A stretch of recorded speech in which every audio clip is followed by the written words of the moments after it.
We get started. We spread out. Look like good mornings. Yeah.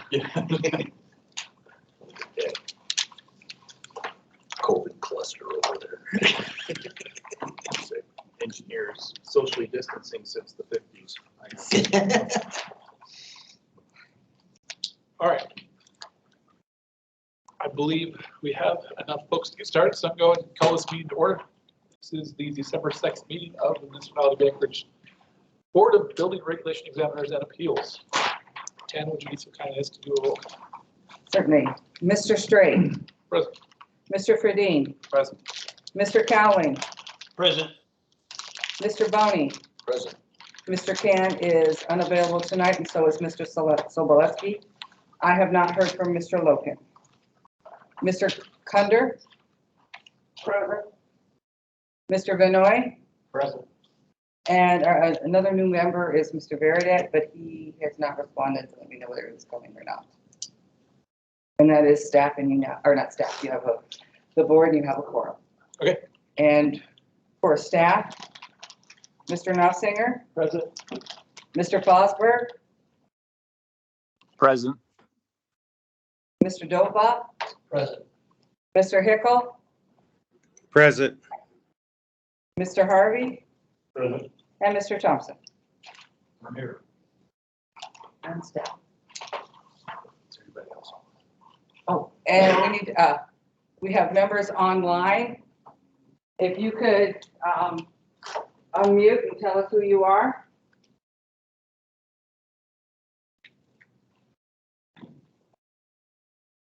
Mr. Lamb? Hey, Josh Lamb, organizer, UA Local 367, Plumbers and Steam Fitters. Thank you. Is Charlie on? No. Thank you. Thank you. And before we get rolling, can I get the members of the public in the room to introduce yourself as well? Art Weinhardt, Anchorage Fire Department. Again, brief introduction. Right now, we're an instructor with Local 367, Plumbers and Steam Fitters. Then Instructor with Local 367, Plumbers and Steam Fitters. excellent. Thank you very much. Would like to welcome our new members we have with us today. Would you do a favor and please introduce yourself, just let the rest of us know. I'm Dan Benoit. I own Benoit Electric. We're based out of Austell, Alaska. Do a lot of residential and commercial work in Anchorage. I've been on a couple of code adoption committees with Eric Cowling in the past, and do a lot of jobs with Keith Soborowski, and he had mentioned that this spot was available, and so I said I was interested in see if I could be of any assistance. Excellent. Welcome. Thanks. And Mr. Cunder. Mr. Kunder? Yes. Could you just briefly explain how you came to be on the board and what you do? I'm Cover Contracting and Consulting. I'm an electrical contractor in Anchorage, commercial, residential, industrial. I heard through friends that there was an opening and Pat was asked to join, and I like being involved in the building part of this, so I thought I would do my best offer my services. Excellent. Well, thank you for joining us today, and we appreciate you joining our board. All right. Next up is approval of the agenda. I entertain a motion to approve our agenda as presented. Move to approve. I'll second. All right. Any discussion on the agenda? Hearing none, let's just go ahead and say all those in favor of approval, please say aye. Aye. Aye. All right. Aye. Any opposed? Hearing none. How about approval of minutes from our previous meeting on November 18th? I'd like to entertain a motion of approval.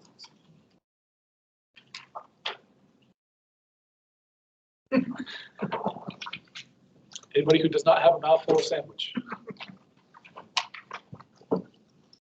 Mr. Cowling, want a motion?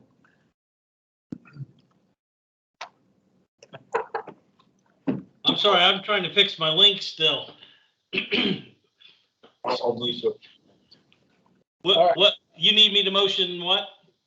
Would you like to second for approval of the minutes from our previous meeting? Yes, I would. I would like to second that. Excellent, thank you. Discussion. One item I would like to note, previous meetings state that the board made official the unanimous non-support for provision section 7 on residential audits and section 25. Our recollection is we discussed those briefly, but we did not state an official position on either of those. Oh, on 7? On 7 and 25, I do not recall a motion or taking any official action of non-support on those items. Okay, we can take that off. Anybody please correct me if you remember differently. All right, any other discussion on the minutes? Hearing none, all those in favor of approving the motion as amended for our minutes of the previous meeting, please say aye. Aye. Aye. Any opposed? Hearing none. We have no new business, so we will move past that, which brings us to old business, which is our review of the omnibus ordinance that has been proposed on Title 23, providing clarity for implementation of code and related matters. As a brief overview of where things stand, in our previous meeting, we went through and discussed several items and made several official recommendations. Items that are remaining to discuss. Item number 3, which increases the cost limit, the dollar limit required before a building permit is required. Item 5 pertaining to temporary structures. Items 6, 10, and 12 pertain to residential fee permit reductions. Item 24 on ADU separation. Item 26 on ADU STC ratings. Item 19 on air admittance valves. Item 7 pertaining to residential plan review audits, and item 25 pertaining to residential hot roofs. I would like, yes, sir. Hot roofs, we pulled that last week. I agreed that we were pulling that, it was no longer necessary. Okay. And you guys did deal with approving that decision. If I remember right, so. I think you're correct, yeah. Yeah. Okay, so Yeah. I had that one written down. Okay, I recall you saying it was being pulled, but weeks ago, we something less since then. Okay. We will not be discussing hot roofs. I would, before we dive into this, has there been any update on any of these items, any change to the proposed ordinance, any official action on that? Yeah, I would say that in some discussions this week, maybe Ross, you have that written down, which ones we decided to pull. Yeah, so I guess, we'd probably start off with number 3 anyway, but we decided to pull number 3, which was the change in the valuation thresholds for when permits are required. It would affect losing too many. The reason why we pulled it is moving to $10,000 would negatively do what we were trying to accomplish. What we were trying to accomplish is make sure that we're keeping, in talking with the lead structural inspector, he said that a lot of re-roofs came in between $5,000 and $10,000 in our permit scheme, and it wasn't intended. We thought it would be that they were higher. He said, no, it would eliminate a lot of them, and that's not what the intent was. The intent was to try to eliminate the things that aren't being done at that level anyway. And so we don't really need to change it. It doesn't affect any change. So we, administration agreed with the lead structural inspector that it would be detrimental to the permitting process to eliminate some of those permits. So we're fine with leaving the value at 5,000 on both those items. So. Okay. Any other items revised or changed? What's that? Any other items revised or changed, or are we good to go for the rest? For discussing the rest. If you want to go down, there was the one on the 1 hour. 26. Yes, that is Number 24. item. I got to wait again, there's some stuff.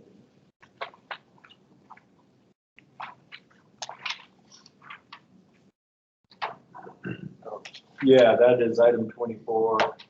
Item 220. 24, we have pulled that as well. There's a suggestion to pull that. We're not going to put that forward. It's not needed, it's not necessary. The IRC committee already, they just put that in last fall, and leaving that language in, actually, Ross pointed out, it would be better to clarify how to handle those per code than it would be if that language wasn't there, because the code would be silent and we don't want it to be silent. So leaving it in is the same effect that we were trying to get. Ross just pointed out that it's clear that it's better to leave it in for clarity than is to take it out. So we're good with leaving it as in and pulling it out of this ordinance. Okay.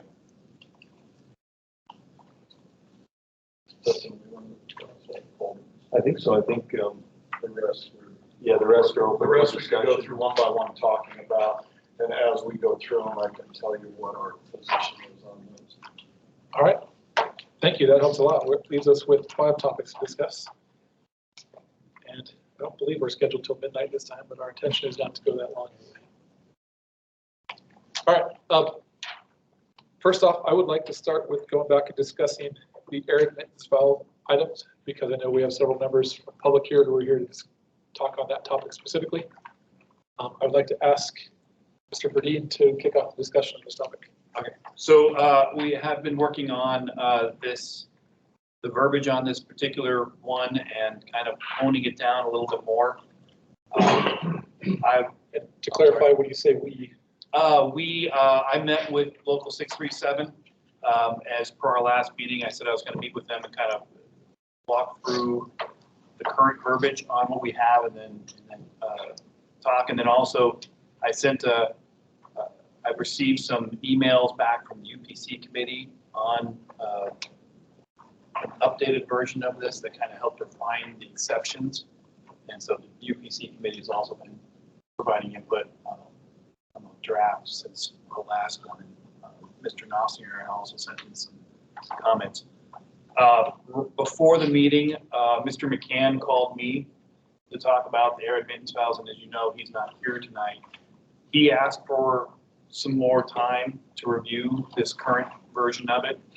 And we also, when I was at Local 637, they have testing setups on how to plumb sinks and dishwashers and whatnot. And they would like to do a little bit of testing to see how those things actually work in reality. A couple of the sticking points have been dishwashers and where those are going to be allowed, because dishwashers, especially hooked up with garbage disposals, that line tends to get plugged. And when your dishwasher kicks on and starts putting out pump waste into your system, that will end up, if the air admittance valves under the counter, a failure that has been seen in the past has been where all the water starts coming out that air admittance valve rather than above the floor, above the sink rim. And so that is an issue that we're still trying to figure out. And then also whether or not a water closet, the current units have enough air intakes to handle water closets. So long story short, we're exceptionally close, but I think we need another 2 weeks just to get this verbiage and to allow Mr. McCann, the board member, to also review this documentation and then just make sure we have all our final ducks in a row on that last verbiage, which I don't know if we're going to get done tonight anyways. So, but I can, and then that'll allow me to get that verbiage out to you guys, to the rest of the board, for you guys to review before making any official actions. That's my request, is 2 more weeks, which is becoming a record, or not a record, or something I keep saying. Broken record. Yeah, broken record. Could you summarize the state of where the proposal sits now, what areas they would be accepted in, or proposed to be accepted in? Yes. So in previous versions, we had an allowed situation for any renovation. And that had some pushback by the UPC committee saying that was too broad of a option. So we took that one off. So right now what we have is we have two scenarios where these would be allowed in Anchorage. One of them is an island vent, which I think you're all familiar with. You know, in your kitchen you have an island in the middle of your kitchen where there would be a sink or something like that there, and that's considered an island vent scenario. That's probably the most common use for these air admittance valves. So that is one scenario that we have allowed is for an island fixture. The exception that we were dealing with is whether or not if there's a dishwasher also in that island, if you can use an air admittance valve, and that's currently right now that's a no. So that is one scenario. The other scenario on that is if you have up to 4 fixture units, which you guys are all experts in the plumbing code, I'm sure. So what that means is basically a sink and a dishwasher, or a sink and a floor drain, or a sink and a floor sink. If that is more than 30 feet horizontally away from another fixture, so basically that is trying to figure out where is the economical break point of, just go up in the ceiling and run a vent. Do it the old fashioned way. That was 30 feet. It's 30 feet horizontal, not vertical, because the typical installation issue that we run into where the air admittance valves would be beneficial is if you are on a first floor and there is a second floor with a different tenant or a different owner above you, you can't run a vent up through there, or you don't want to run a vent up through another tenant space above. So that is the second scenario with a 30 fixture unit, or excuse me, a grouping of plumbing fixtures, up to 4 fixture units, more than 30 feet away from another plumbing fixture or a vent line, an existing vent pipe. The exception on that, I don't want to get too far into the weeds, but the other exception on that is a water closet. And the concern is that the air admittance valves, because you can theoretically with 4 fixture units get a flush valve toilet with a lavatory with 4 fixture units. And the concern is that this little tiny thing with the little tiny vents around it can admit air fast enough for a water closet to go without blowing the trap of the lavatory, which is the whole thing about the plumbing code. So, so I don't know how much more or less I can be in the weeds without being even more in the weeds on this. But anyways, that's kind of what we have. And we have a whole bunch of exceptions where we cannot do it. We still cannot do it in any place that's going to freeze. We added 2 more additional areas where you can't do it, which is anything in a firewall assembly, i.e. a wall. We don't want them in there. And then also we had the exclusion on water closets. So, but we'll get verbiage out to you guys before the next meeting so you can really geek out on all the plumbing code information you ever want to know. Thank you for the summary. I really appreciate you leading the charge on this with UPC and 367. Couple of questions, Craig. Yes, sir. You said they're not allowed in freezing locations. What was the second criteria? Firewalls? Well, so any sort of fire-rated assembly like a wall or Okay, a roof. I was going to request making a fire-rated assembly because firewall means something specific. Yeah, no, we have a fire-rated assembly in the verbiage. Thank you. The other one was, sounds like you're trying to set up some mock tests with the union to verify how these work. Right, so they have, at the training hall, they have sinks and everything like that their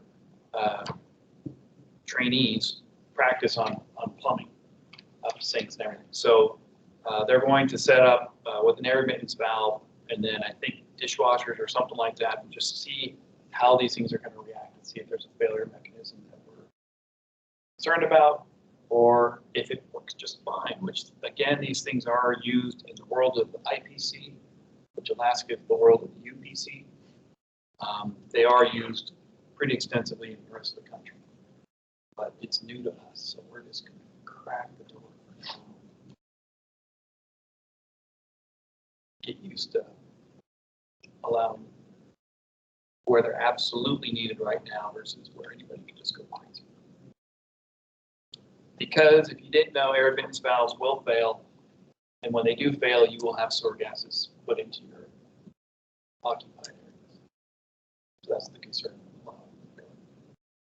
Potential commercials. May. They may, doesn't mean they will.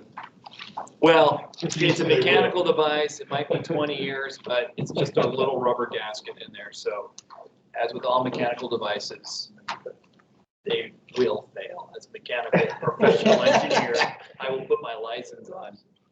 All mechanical equipment fails. It might take a couple hundred years, but it's only a matter of time. It is only a matter of time. Any other board member comments or questions? Are we sure 2 weeks? Again, the broken record. I think Does so. that have time for you guys to do this? You Well, think is it? It does, and Okay. just to clarify as well, I believe that sewer vent did not have any mechanical seal as well, so. Well, and I want to go and buy one of the Audit ones from Home Depot and look at them, because the other thing that I found since the last time we talked is there are supposed to be check valves in there that keep those things from allowing water to come back out. And that's why I want to get my eyes on that and see exactly what, that's the other part I want to follow up on. The next 2 weeks, we've got some setup and everything else. We don't have any classes, so we've got time to do that whenever we can schedule, observe or whatever, as well as possibly check to see what kind of pressure it holds in the first place, with and without. Okay. Kind of give a better spectrum of what we're looking at, what we're relating to. We're fine with that, Craig. I mean, the main reason we were hoping to try to get it done and adopted by the December 21st assembly meeting, but we can't make that if we do that, so I'll just have to bump it. It'll be a month later in January. Does it have to be It submitted by a certain doesn't time? have to be anything. So the main reason why we wanted to do is because we got fees that are associated within this document, right? When there are fees, it's much easier to do on January 1 than it is after the fiscal year starts. But we can handle it and address it. I'm not worried about it. The want was one thing, but I think that what you guys are doing outweighs that, so I'm good with that. I'd love to be a part, be able to, as a mechanical engineer too, I'd love to come see that and see what we're talking about there. So I mean, please schedule. I mean, Ross is mechanical. We have quite a few mechanicals on staff. So I mean, it'd be nice to come over and take a look at that as well. So if you can keep us aware of that and timing, just be aware that we really would like that 2 week. Hopefully we'll get through everything else tonight. I think it will be, should be. But that one, then we can come back real quick and do a quick meeting. Okay. Is that something, I mean, is the whole air admittance valve something that can be done a building official policy separately of this? No, I don't believe it would be. It would have been done that way if Ross. Since it's currently not code compliant, it cannot. I mean, it can only be handled by alternate means and methods. I mean, you can put a policy that says, oh, if you do it this way, it'll always be approved, but it still have to be done by alternate means and methods without this language, I think, so. Yeah, I think that would be pushing the point of us creating regulation if we tried to allow via policy. Okay. Yeah. The whole point is when you change code like this, it needs to be done in code, not by, policy is supposed to be only done by clarifications of code, not changes of code or adding things in. The other thing that I'll shut up so we can go on. The other thing is I would like to request to be able to create a handout that goes along with this to explain why we did what and what the issues were, so that at least at the next code review cycle. I don't know if we need a handout, but what you're saying is create a document like in the code committee meetings that documents that, put it in a code committee book. Is that what you're talking about? At the least, yeah. I wasn't sure if a handout, since air admittance valves are a new thing. I mean, we for can do a English handout for contractors, sure to show where they work. some additional help on. Handouts, typically what we put them out for is for help it, fix it guides, whatever for the layman out there that, so they know what and how to do something that's maybe not super clear, and we detail that. I mean, I don't have a problem doing that if we think we need that. I think, I saw your email about the documentation, and I think the documentation is good to keep, and I think everything that you're doing as part of it is probably being kept through TANA or the final decision will be so. Just real quick, we do have a handout that shows basically the illustration of an island venting. That probably would be a good idea, just provide some basic information and distances and where it would be allowed. I think that would be very helpful. Work on that, and I'll work on that in the next 2 weeks. Thanks, Mr. Chairman. All right, before we move on, I do want to give the public members a chance. Anything else you'd like to add on this topic? I think it's pretty well covered by board member there. I think we're understand pushing it back 2 weeks, giving us a chance to set up our test assemblies and get some visual on it. This is what code development should be about. We've done it several times on other things, so I really like to see it on the mechanical realm of things. So I really appreciate you guys doing that. We dealt with garage floors a long time ago with SBS. They built a model and we went and tested it, and it's been a lot. So to me, this is, I mean, it's great to see this.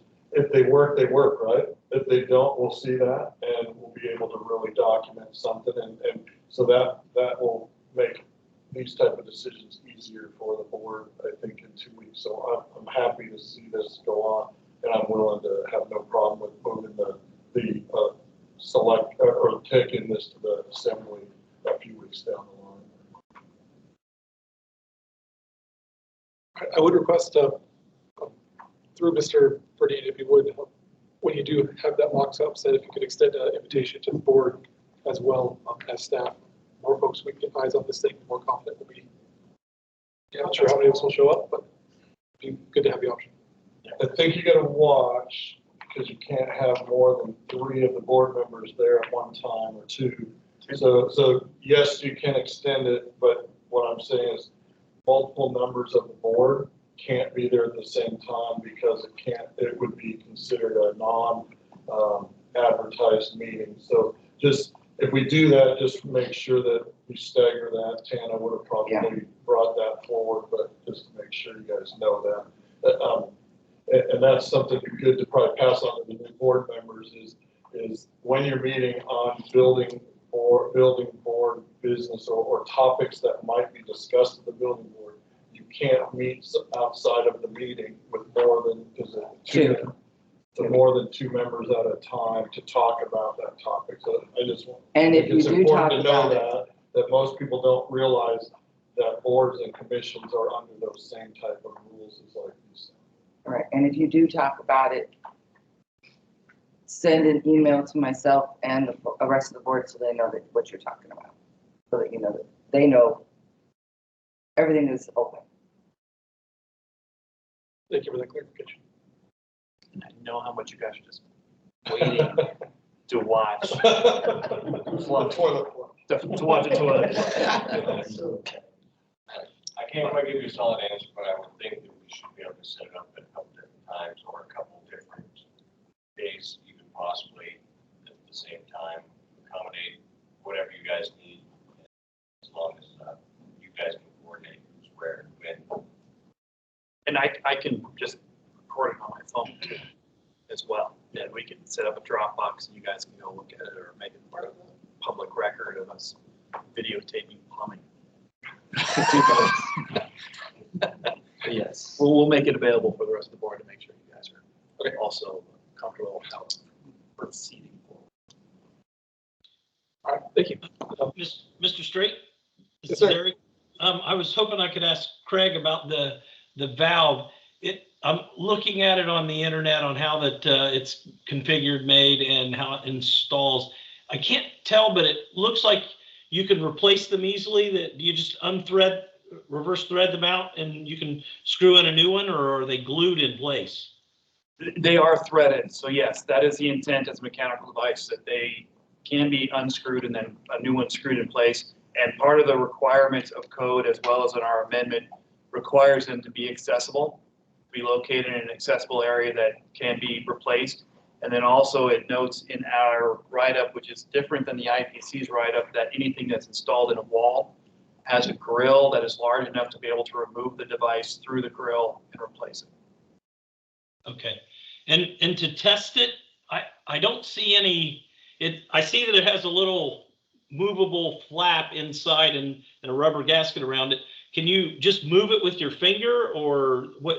Or it doesn't look like you can get inside of it to test it. I don't know how you would test it. I mean, I think you would know it failed when you smell sewer gases, I guess. Oh, okay. That's the smell test. Okay. Yeah. Well, yes, but you guys. I was just thinking, because the two that we showed you for demonstration, one was glue or thread, the other was strictly glue, so that might need to be a variation that you put in there. If there are two to be replaceable, if they are thread only. Okay, The glue ones could be modified with a glued adapter or a threaded adapter, so they can be changed. And also with the testing, part of it was gonna be, we have our P-trap there to see if it actually would suck the P-trap out or anything else. We can actually get visual on that. Because like a water closet requires a 2-inch vent. The question is, does air admittance valve, Studer vent, whatever you wanna call it here, does it allow that same amount reorable and stuff to drive the P-trap? We'll test that. Okay. Thank you. Good question. All right, we do also have Mr. Lamb on the line from 367. Want to make sure you have a chance to comment on this topic before we move on. Anything about?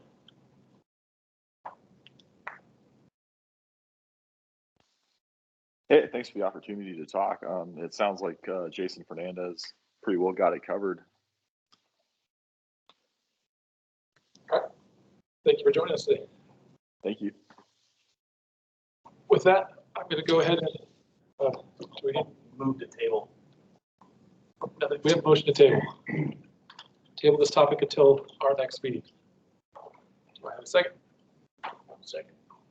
A second. Any further discussion? All right, hearing none, all those in favor of tabling this, please say aye. Aye. Any opposition? Hearing none, item number 19 has been tabled until our next meeting. Section number 19. Okay. That leaves us with 4 items by my count. Quick review, there's item on section 5 on temporary structures, section 6, 10, and 12 on residential permit fee reductions, section 26 on ADU STC ratings, and section number 7 on residential audits. Do we have one? Pardon? Oh, the hot roof has been taken out, sorry. Do we have a preferred order in one of these that has more conversation than the other that we want to start on first? Are you here for one of these specifically? No. Okay. Then in that case, how about if we dive into temporary structures, section number 5. Mr. Thompson, will you give a summary of this? Temporary structures, for some reason, I talked with Ross and several other people and stuff. Don't really know why it was limited to certain occupancies. And so they're temporary, they're good for 6 months, and then you can get one time extended to 12 months. We ran into several things during COVID discussions with Bob Dole, past building official, and there's a need to open that up to possibilities for temporary structure other than exactly those designations. And so all we did was allow it to be any occupancy depending on whatever it is. It's not a big change except for it's any occupancy except, we left out, did we leave out the H, Ross? Like no H's, or did we let all? Well, we just deleted the whole We occupancy. deleted the item because there was no reason to limit a temporary structure. It could be anything that you might need for a short period of time, no matter what. it's gone in 6 months or 12 months at the worst case if they get an extension. So for us, we collect a bond for that temporary structure, cash only. And so people are motivated to at least come back and get that money back, the cash back. So we just wanted to eliminate that as being a problem when people called up and if they didn't have that exact occupancy, trying to, it's been exercised and been done. All this was catching it and legalizing the building official's ability to do it, even though it's been done over the course of, you know, when I was 30 years, they've been using different occupancies. I think people just didn't notice it, and I noticed it recently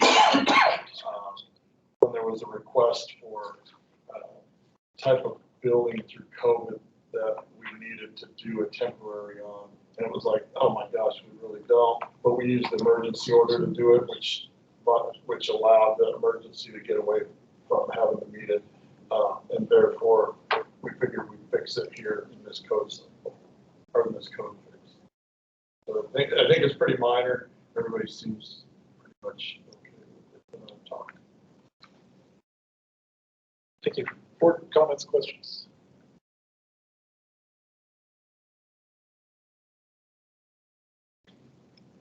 Just have one clarification question.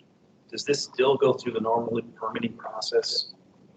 Well, there's a defined process for temporary building permits, and it goes through that process, absolutely. And then I guess you mentioned H occupancy. That's the only thing I'm concerned about would be H's. It's still to meet all of the separations, all of the requirements.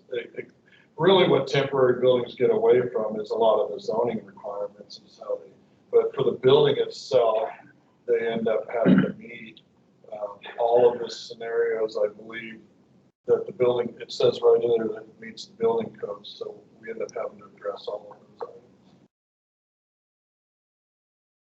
Does that include the full structural design as well? Yes.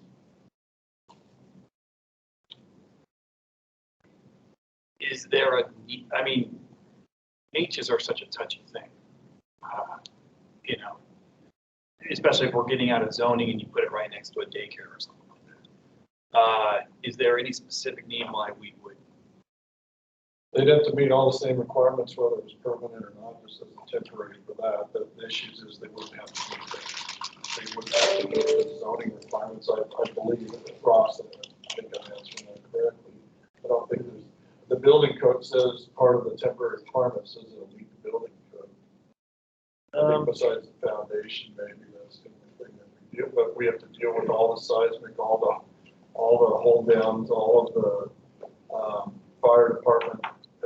Every temporary that I've done, we've had to deal with all the hydrant issues, all of those issues and separations and distances. So I believe that.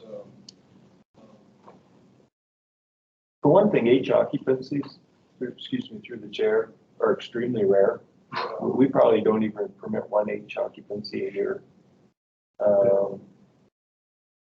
And if we ever did get an H occupancy, it's a temporary building. I think between the building department and the fire department that we could regulate it appropriately, locate it appropriately, put the proper safeguards in place and all that. As a temporary building, it only gets to be there 180 days. There's a bunch of land use regulations on them too that I'm not totally familiar with that may actually limit some of this too anyway, but if we ever did get an H occupancy as a temporary building, I think we would put it in our Outlook calendars when that 180 days is up and let them know that they're done. But anyway. So I got a question. Go ahead. Looking at the code section of temporary structures may be erected without meeting all the requirements for permanent structure, provided they meet the following conditions. And there's A through J. You know, right now it's limited to group A, B, M, and U. Question here is group R occupancies. Looks like now you can do it as a temporary structure. And I don't see a whole lot here where that says, you know, right now, you know, group R occupancies under the building code and fire code requires fire sprinkler system. Looks like here I don't see anywhere that it says that they exempt sprinkler house and fire alarm for that building.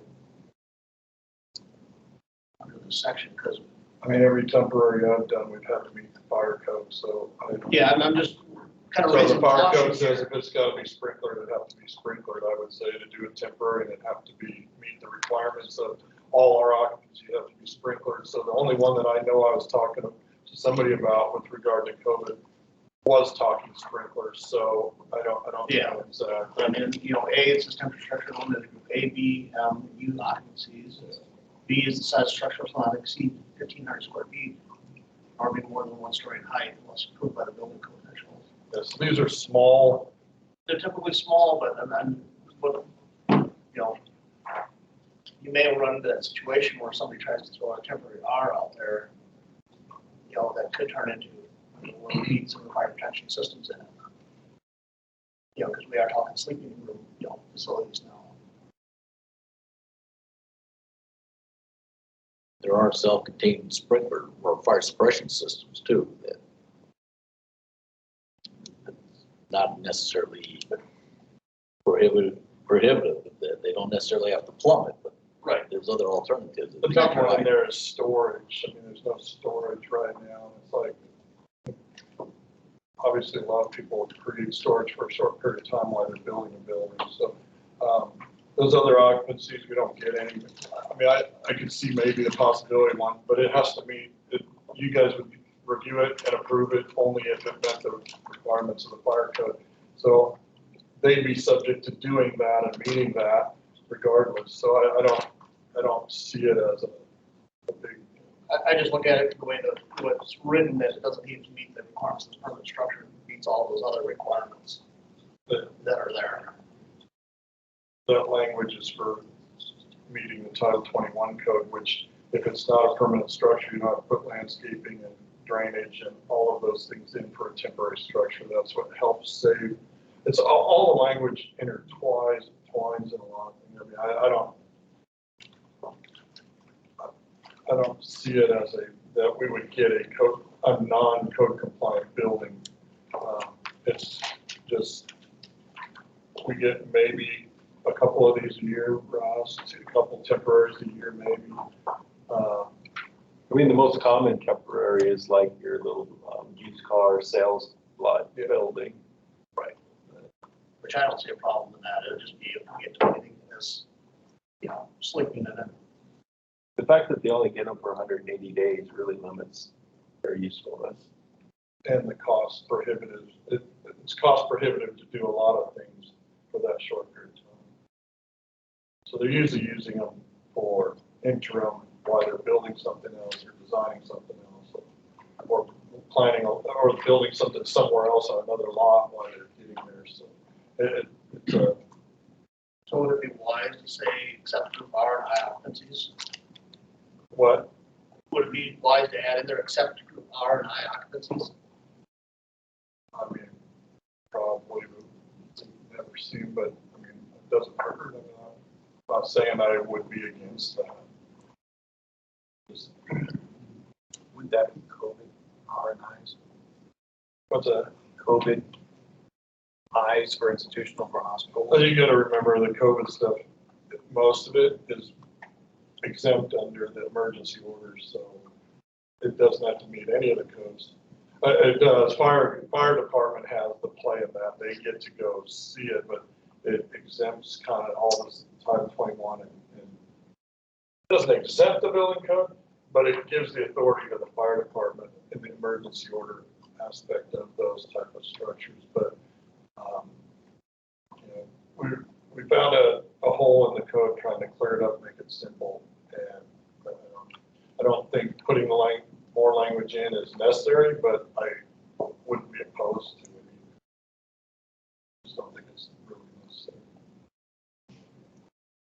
Just my mind is thinking here of things that, how does the construction trailer, is that exempt? That's exempt. They're exempt as job shacks. Okay, that's written in somewhere. Yeah. Okay, that's what I was just wondering. Thank you.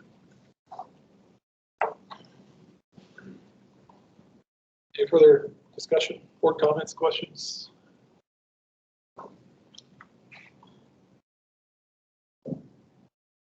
right, I'll entertain a motion on how to address this. Somebody wants to take a stab at it?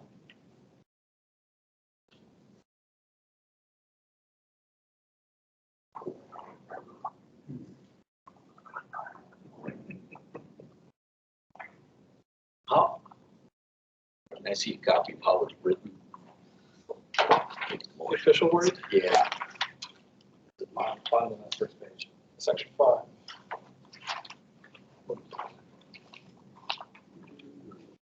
We've been referring to these by section numbers Right. for documentation. So I'll make a motion to approve section 5 as written with the qualification of adding a requirement that this does not, would not be permitted for RI occupancies.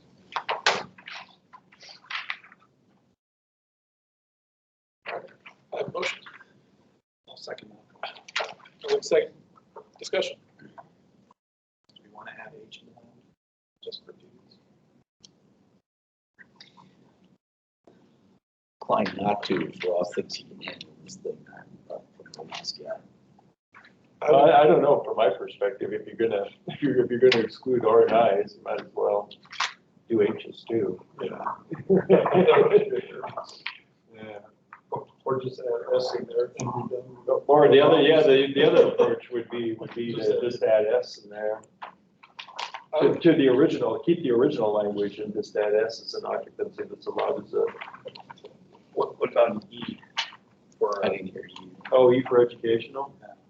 You know, we already have those, the relocatable classrooms. They have their own whole ordinance to address those. They're not considered temporary though, that's, Yeah, they're moving around, they're like pre-approved buildings that move from school to school as they need them when they're set up. Is that how it's done? Yeah, they're their own beast. I propose that we don't put any limitations on this. We leave the verbiage as is, because as it sounds to me, any occupancy that gets proposed is going to have to meet the same requirements. It's going to have sprinklers. I don't know why somebody would want to do that, why they want to go through with the temporary R. Well, the But I reason don't I see threw it what out is so we could discuss it, so, yeah. I agree. No, I'm happy, so. I agree. I don't think we should limit it. It seems to me that if you owned a fairly decent sized lot, your house burned down, you might want to have a temporary R structure put on the lot on a different corner while they're rebuilding your house. Is that not a use that we would use this? Well, if it was an IRC structure, it wouldn't, single family, it wouldn't be exempt anyhow. It wouldn't drive sprinkler in there.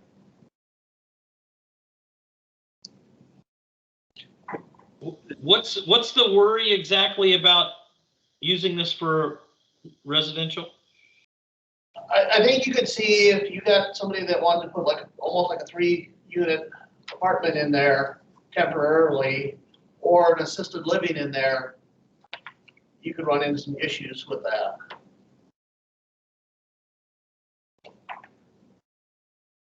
Now, the issue, thinking of, would be issues on behalf of that person to meet the building code, or issues? Issues that would, the way it's kind of written here is it would exempt them if they moved in there and put a sprinkler in or a fire alarm system if it was required.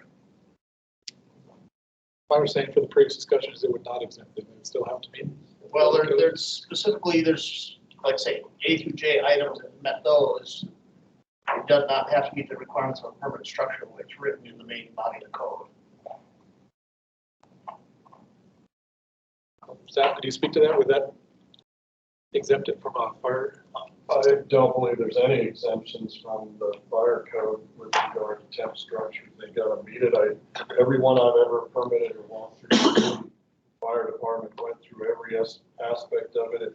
If it was large enough, it needs sprinklers. Usually they're small enough to not require it, but nobody's come through with an R temporary use structure, so it doesn't mean that they wouldn't. But to me, I would say fire would say it need to be sprinklered and they'd have to put sprinklers. That's the way I would read it right Well, what I now. read here, Ron, is on the item A, temporary structures shall be limited to group A, B, M, and group E occupancy. In the code section. That's what it said. This code This just is what we're takes trying that to out. change. That's- Right, but that, Allows now that. that opens it up then to Rs and Is and everything. By doing that.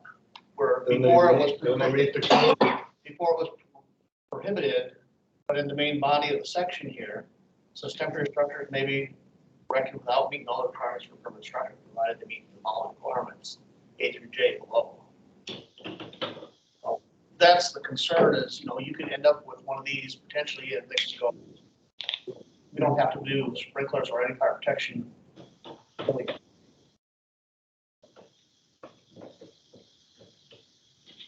I don't know,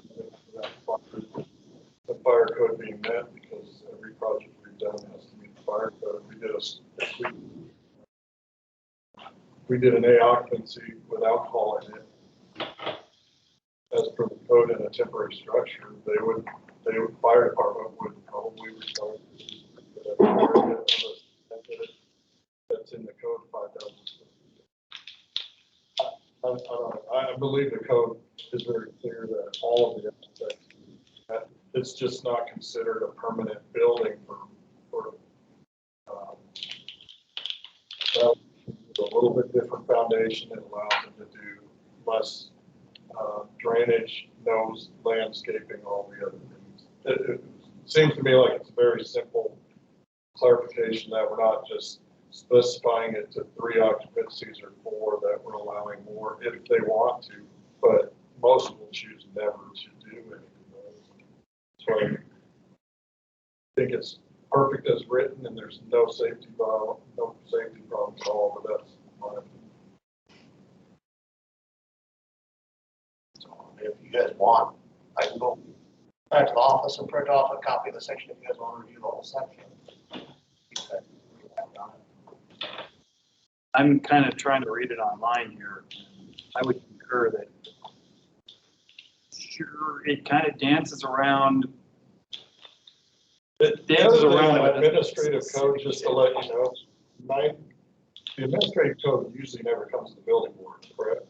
All the code bodies, IBC, IRC, all those, typically, this gets always put in with the building code. We're now letting, and we're talking about it, but normally the administrative code is up to the administration to set, and we write the code, and we administer the code, and you guys deal with the code. Does that make sense? This is in the administrative code, and so normally, that's why it's never been sat and discussed at the board before, because it's always been handled administratively in the administrative code. And that's several of these things that we're going to talk about tonight are all in the administrative code, that the administration gets to set on how to administer the code, not the code. And so we're arguing about not the code here. We're arguing about how to administer the code. And my view is normally, the administration is allowed to administer the code the way that the administration does. We're talking about it, and I understand that, it's fair it's kind of different in this case that you guys are addressing something that the building board has never usually addressed. The administrative code usually doesn't. It never goes through code committee. It never goes to, it's written by the administration and usually put forward. I want to at least make sure everybody realizes that this code section and several others that we're talking about tonight are usually always written as never part of the code committee process.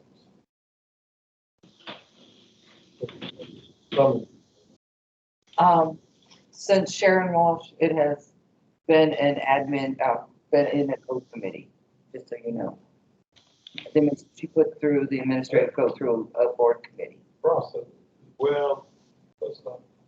I would say whether the code committees do it or not is one thing, but I would argue that the building board does have oversight over the administrative code because it is part of Title 23, which the building board has oversight basically over all of Title 23. would also note that the assembly gave it to us since they know nothing about Title 23.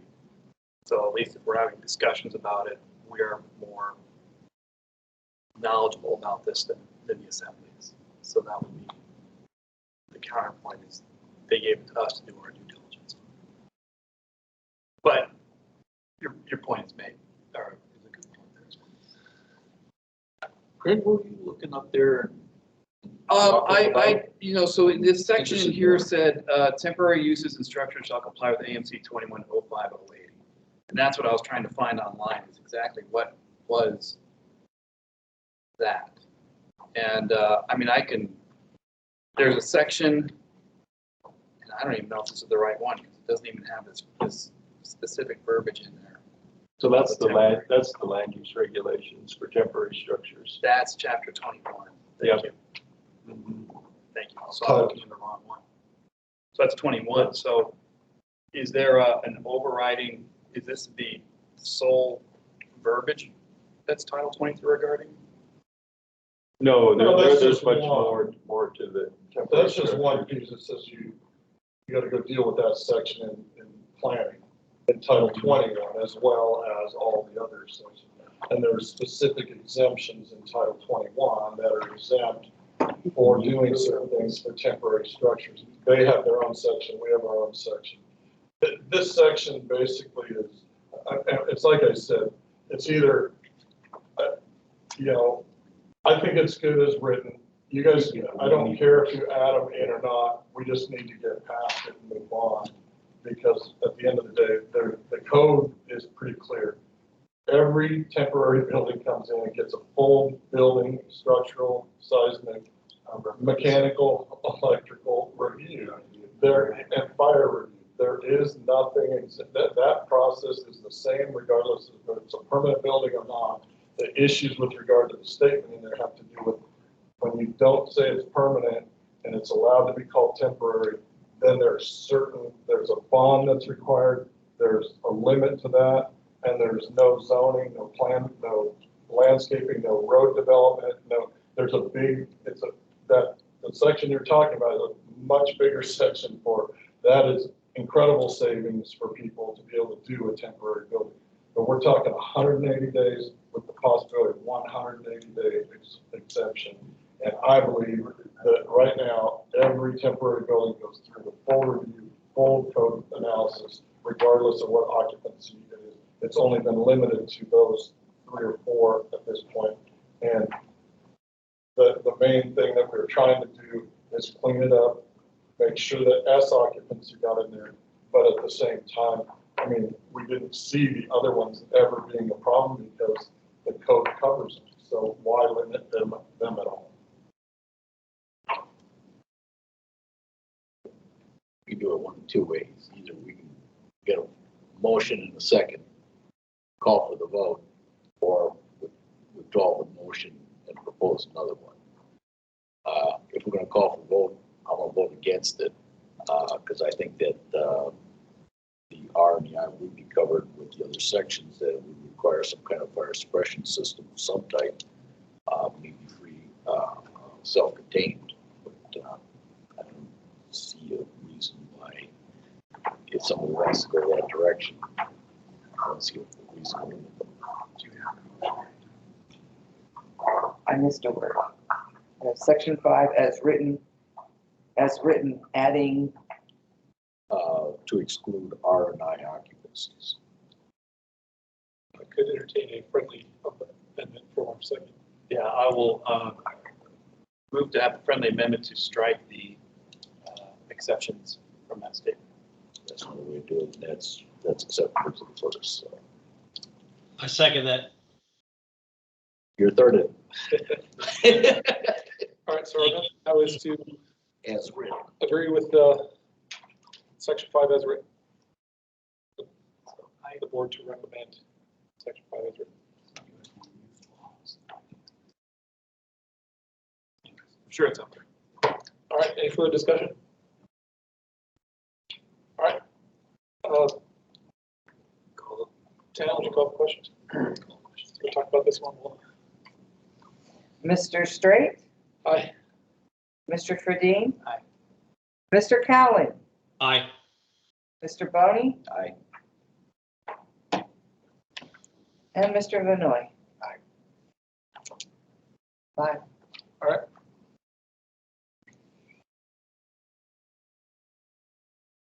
Shall we take a brief break? And we've been here now a few minutes. So brief bathroom break. We'll reassemble at 10 till and dive into section 6, 10, and 12 on residential permit fee reductions. I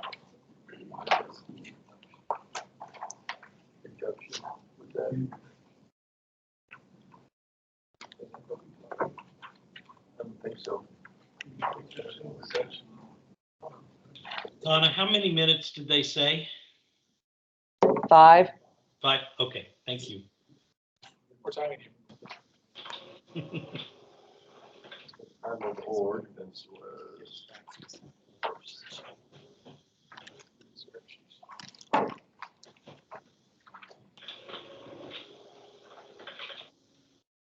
Or the just improvements.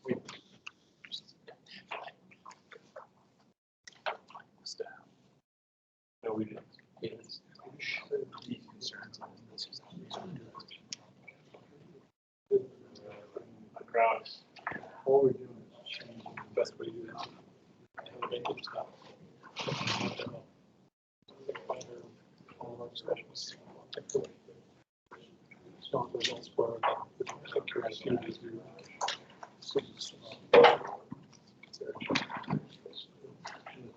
There's like 2 or 3 sections to come out.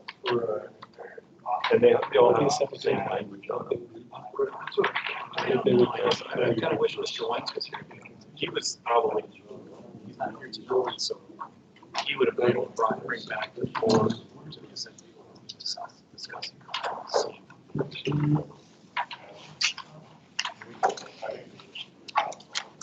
Yeah, are you bringing up something that kind of, well, I guess they have minutes, but they're really good.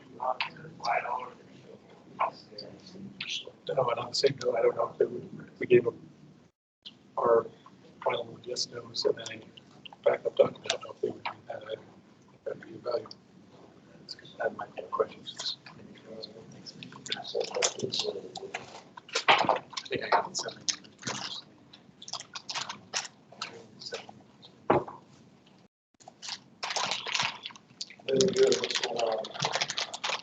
Thank you, Ken. I thought we needed something different. Thank the mayor.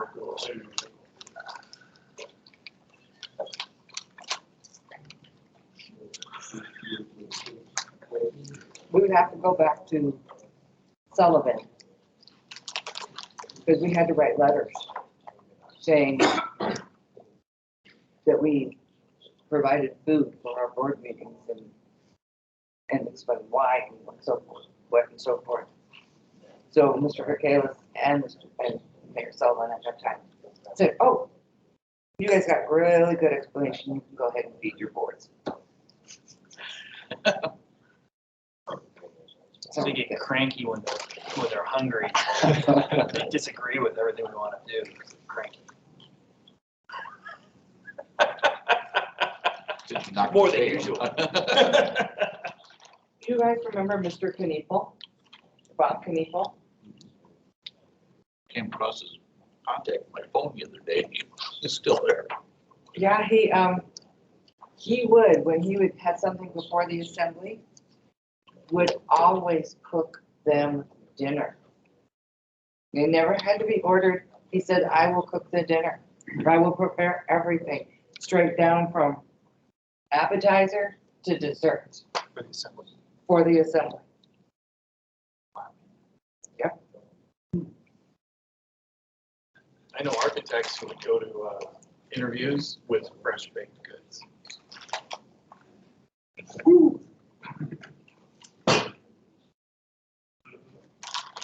Especially, I never tried that. That's too close to bribery.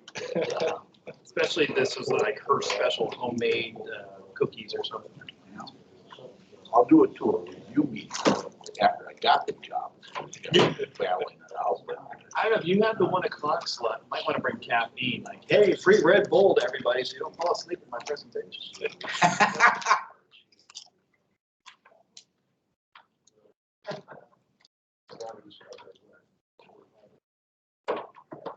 There was a contractor.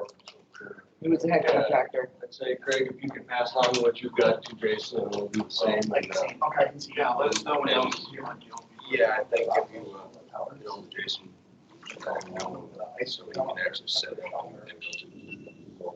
Do the same to maybe. Outside of the home.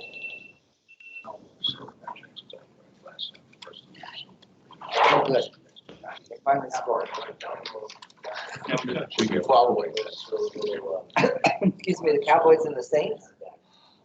It's now 2-10, favor the Cowboys.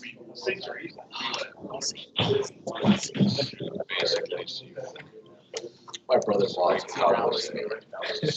I've got to stay in bed with him on every Thanksgiving. He gets the Cowboys, and I take over the Cowboys and play. I lost. I won this year. That's why they need tonight's win.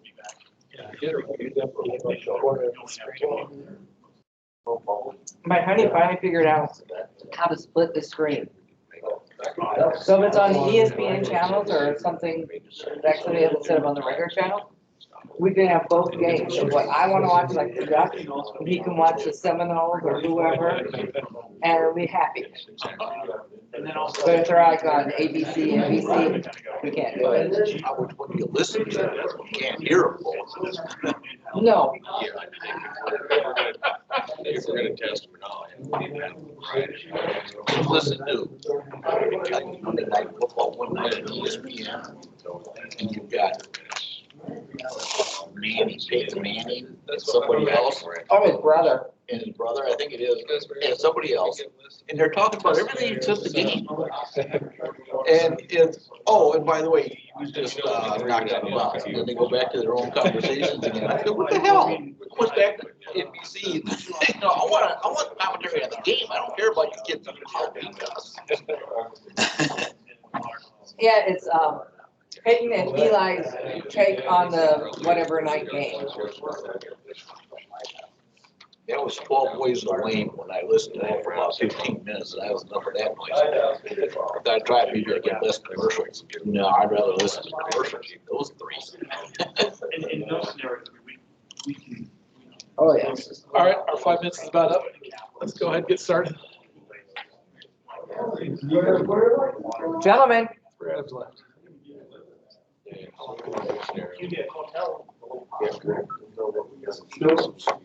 we should do on that side, and we can all go together. Or you can get one to park and that'll. That's what I'll do. We'll see if we can back it down and I'll just. we're back. Yeah, I'm watching it. We still haven't figured out Yukon TV to record. Don't know. My wife won't let me get it yet. I'm losing channels on a weekly basis, but I'm not allowed to get anything new yet. Let's just say if you buy an Apple TV, make sure you buy a remote that has the numbers on it and a back arrow. Because the Apple remote doesn't have anything but a frickin' dial. And you're, But it's stylish. Yeah, but it should be this way. yeah, but you wear out your thumb. You're supposed to run your TV on your phone. Yeah, if you can get it to run. All right, returning back to our task at hand. We got items 6, 10, and 12, which all deal with residential permit fee. I don't know if reduction is even the right term, clarification perhaps. Do we need Mr. Thompson back to give a summary on this, or Ross, what's that? Did you provide a summary on it last time? Which one are we on? Items 6, 10, and 12. And yes, he did give a summary on it last time. Bids. Being one that wasn't here the last time, I would be very good to give the summary. Did you bring that? Probably the easiest way to understand it is to look at, was it number 12, where the fees changed in the fee table?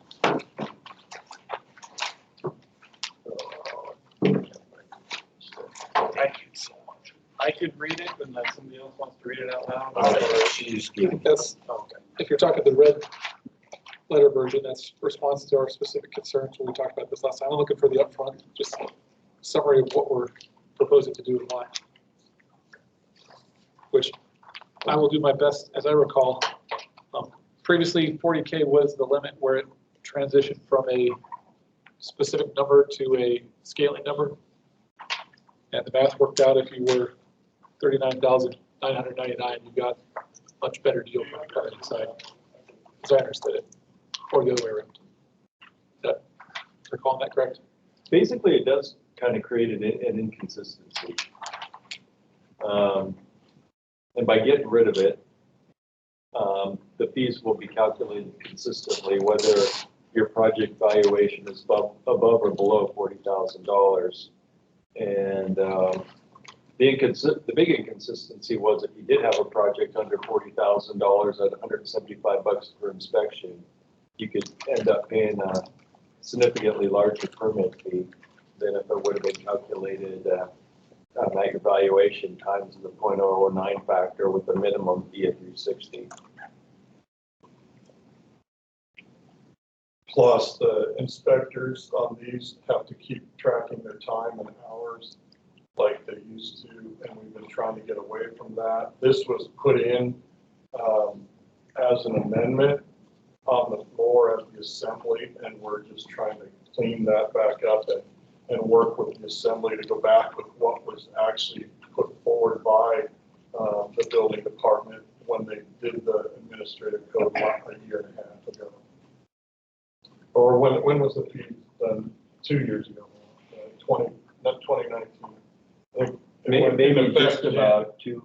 Yeah. About 2 years ago. So it's trying to clean up something for us. It'll make it easier and more. Right now, what happens is everybody's turning in valuations, for a $30,000 project at 41,000 or whatever to get the fee at 40, rather than turning it at just because they get that, and then the number of inspections don't get counted. And what we're trying to do is make it simpler, and then all the fees across the board would be similar. It takes more time, it takes more effort. There's no real benefit to why this changed for 40,000 and below.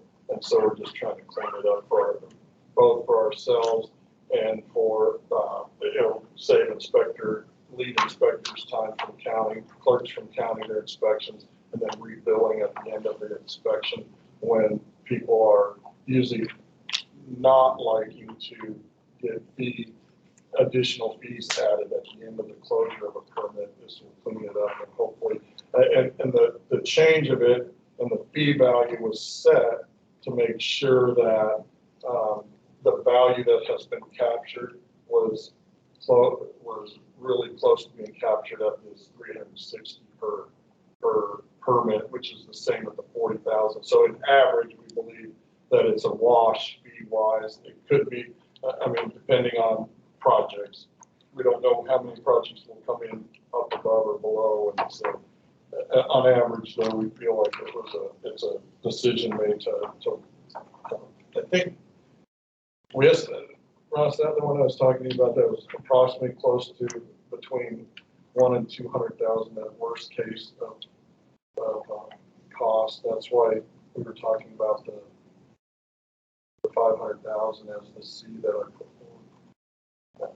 Yeah, I forget the exact number on this one. But the original fees that went through had this in it 2 years ago. It was taken out of the floor of the assembly. So it was calculated to be set on and be perfect for the fees that are in place today. And so we felt like it was addressed during the fees a couple of years ago, and we just wanted to clean it up because it got kind of, it's an unintended consequence of a change that was made at the floor of the assembly. And I have no idea why the assembly changed it. We don't know why. And we presented that to the assembly, and that's why it's in there. The people the assembly member, I believe, that made that call, I think we talked to them about that. Or Adam has, and that's why it's in here, or Bob did, one of the two of them, I didn't, but I believe that I think the assembly and us and the industry is happy with making this move. It'll make it simpler to permit, more streamlined, easier for the inspectors, so it's a win on all sides. And no real financial loss to the city or gain to the city. Move to approve. We have moved to approve, motion to approve. I'd second that. Thank you, sir. Discussion.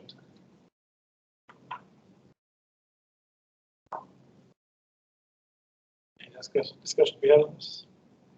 The recollections when this first came up, our concern was what you addressed, the revenue loss, but it sounds like that's not the case, and it'll be streamlined and easier for your folks to work with. So. Really, all of this goes off the multiplier now. Goes up the multiplier based upon the valuation. And the code deals with valuation. If there's a question, if the municipality has a question on the valuation, there's methodology in the code now to go in and the two sides sit down and use that figures to come up with that valuation. So it won't allow somebody to estimate a valuation that's wrong, but it still, at the end of the day, everything up to 40,000 will be the same permit cost. And then above that is an escalator based upon a percentage. And that's the fairest way to do it, because the small jobs do have about the same inspection as the $40,000 jobs. So we should be in good shape. Makes sense. In theory, the inspectors are spending less time, smaller scope, they'll be in and out. It should be, yeah. That's exactly the theory. They still cost us time to get there, but they should be less length of time. So the money and the fees should still be adequate to cover. Mr. Kelly, do you have your hand up? No, I didn't mean to if I did. No. All right. Any further discussion? Questions, comments? All right. Would you call questions? I'll call question, sorry. I'm sorry.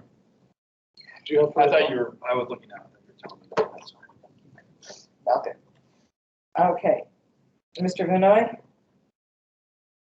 I'm for the change. Mr. Boney? Aye. Mr. Cowling? Aye. Mr. Fradine? Aye. And Mr. Straight? Aye. You have 5. All right. Next up is section number 7, dealing with the residential audit.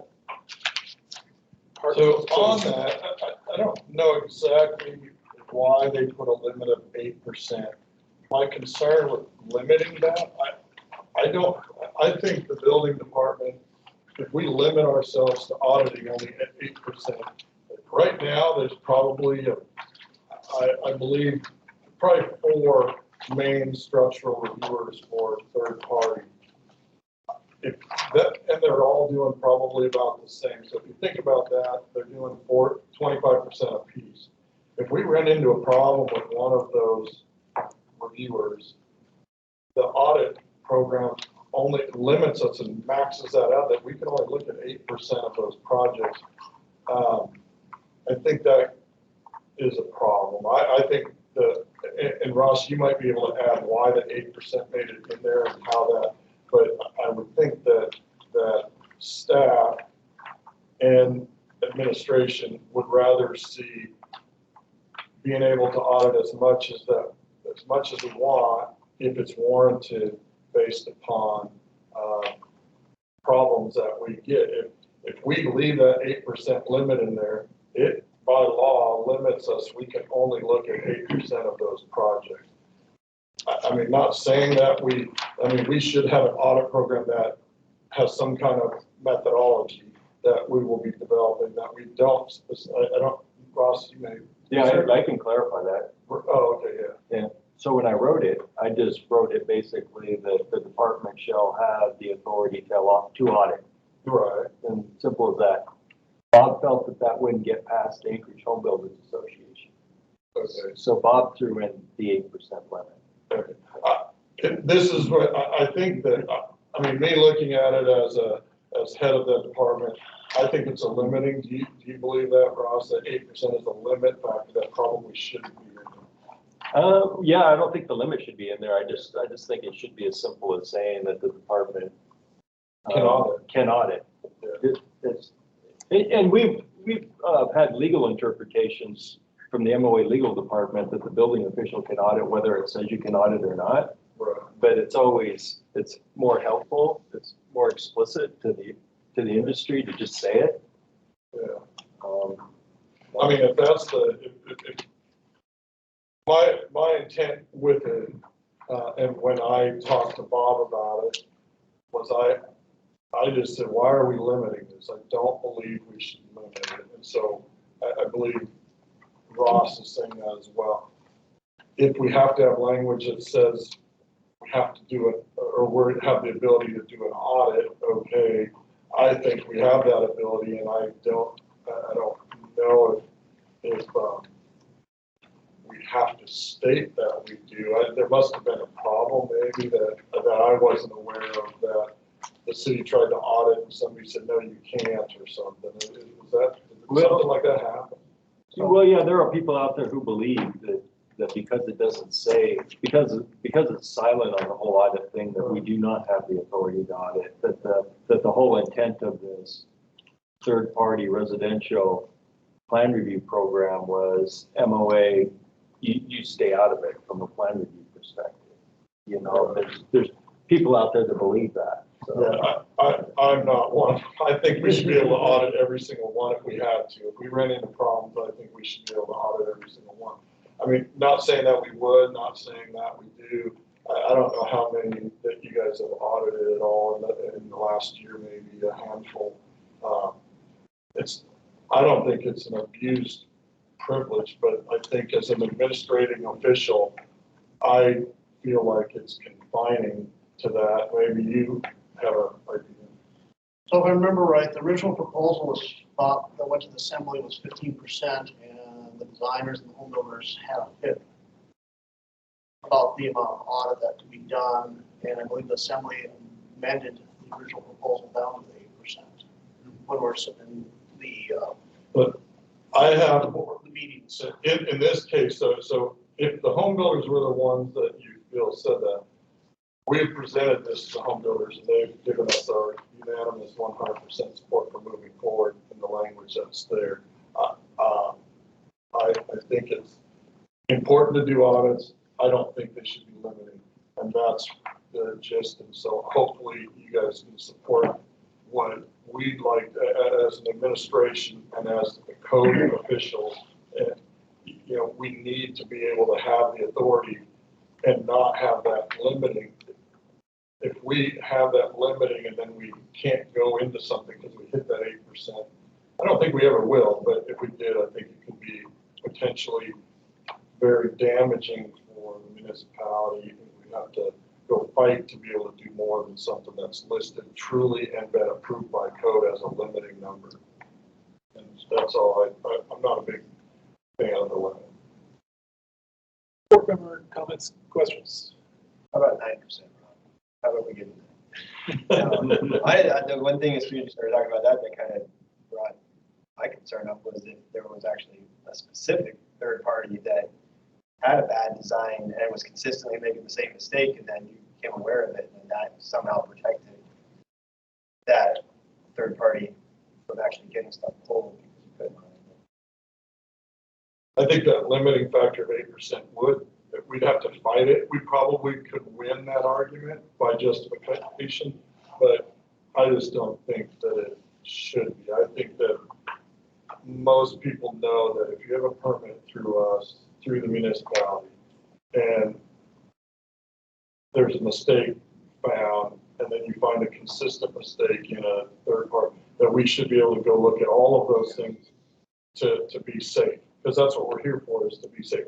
Not safe to 8%, save it to 100% if we have to. I mean, I don't think this administration is set, I don't think it's ever been set to go out there and do 80% of these audits. I mean, it's not, we have a lot more other things to do than do that. But I also believe that if we limit it, it kind of does not, it could be dangerous in some cases if something was abused and we were obligated to be up against that wall. That's what we're trying to get rid of. And I think that I have worked to get the people that may have wanted that 8% in there to not argue against it, to be able to pull it back. So I think it's supported by everyone out there. That I don't know why it wouldn't have been before, but I think that work to get them assured that we will it won't be abused, but it won't limit us as well. So point of clarification on this, the proposal as written eliminates item H, which says building official may audit up to 8% of the reviews. And as has previously been noted, that's the only place the audit is discussed. So what we're doing is removing the limit and then leaving it, even though it's not said explicitly in there, it's implicit that the building official can then audit as needed. Is that the intent? That's what I believe that we have the authority always to do. And I believe legal would say that, but you know, that's, you know, Ross has a little bit of history of when this got created, more so I've come on since this was created. I believe that I'm just very strong. I feel very strongly that we don't need to be limited, and I feel very strongly that we can audit anything that's permitted through here at any time, at any level, but yet we don't have to, and it's not abused, and it's the right thing to have, it's the right thing to not limit that.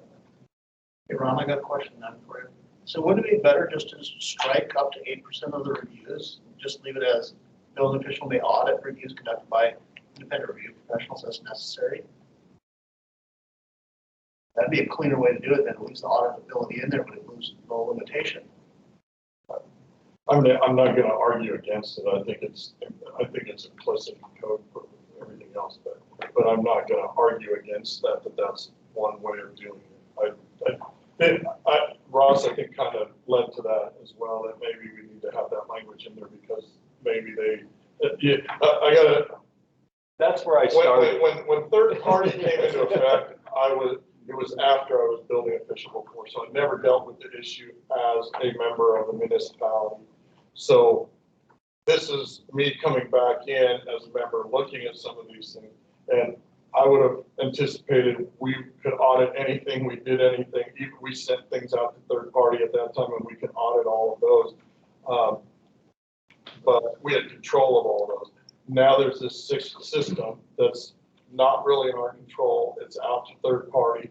The process, I dealt with it both now inside, and I've dealt with it on the outside. I think it works. I think it's a great process. But I think that if you limit it, it will lead to an abuse somewhere, and we could run into a problem. So I don't have a problem with that language at all, leaving something in it that says it. Do I think it needs it? No, but I'm not opposed to it. Yeah, I think if we strike it to just 8%, that leaves us enforceable language versus being applied.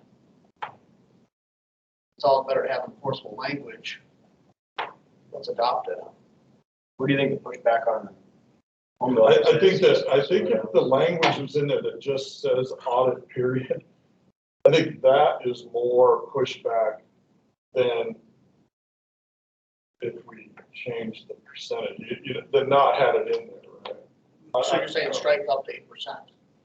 No, what I'm saying is just strike it all like I put forward, because it allows us to write an internal audit process, which we have internal audit issues all the time. We can write an internal audit procedure that we can follow. But if you say you can audit, then some people take that as, well, you'll audit everything. And so that's, I think, why Ross said the 8% went in there, because they said if it just went in there as audit only, it would be argued against. Is that what you would maybe?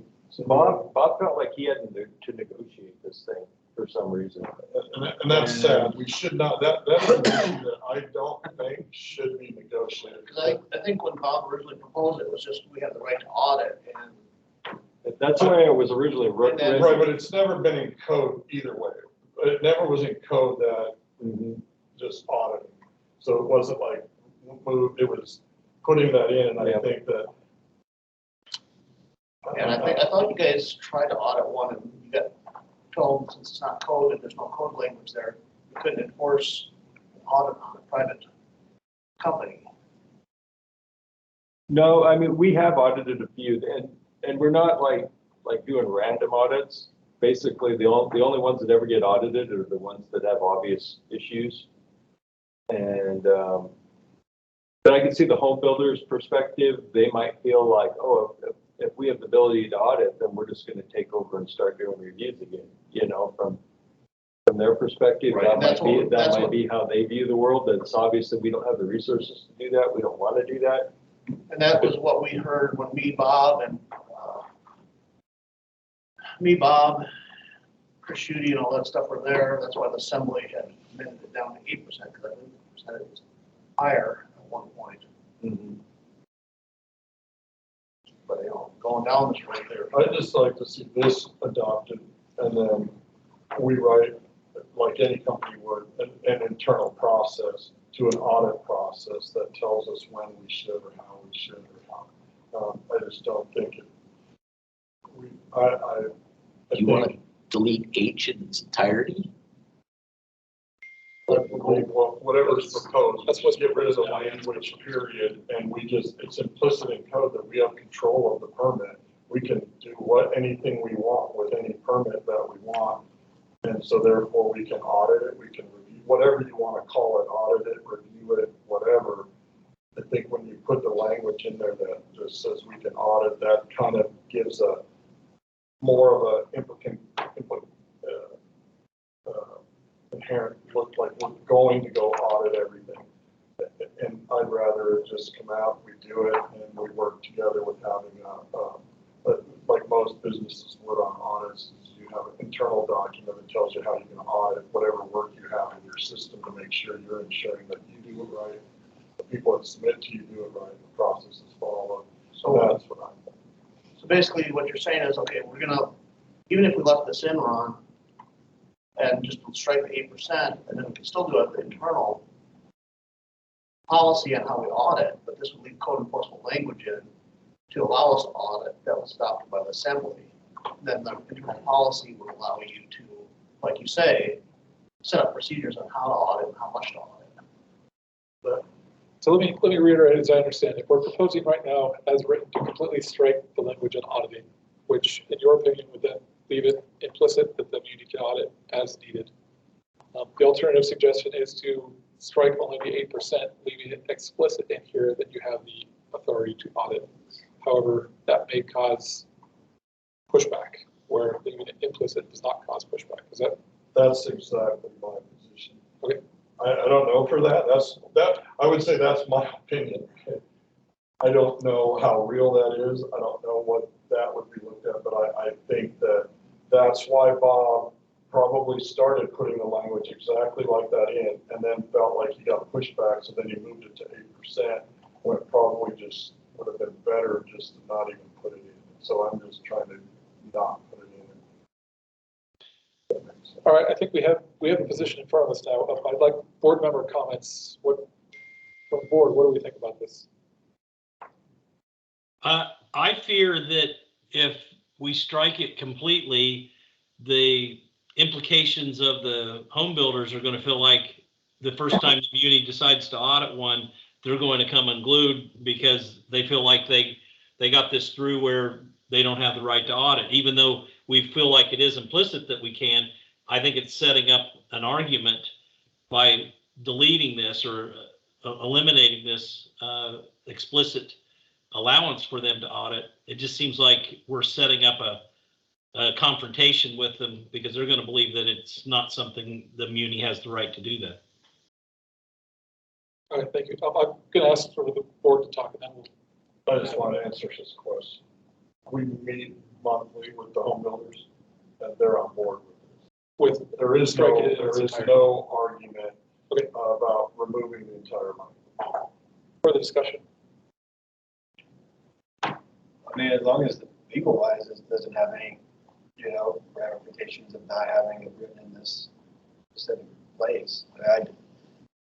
I'll vote for either way as far as it goes, but if the home builders aren't gonna fight you on it, as far as that goes, then, it just makes it disappear versus, if we were gonna have a fight, then I'd say change the 8% just to get the fight over with now and come up with something that's banned, but.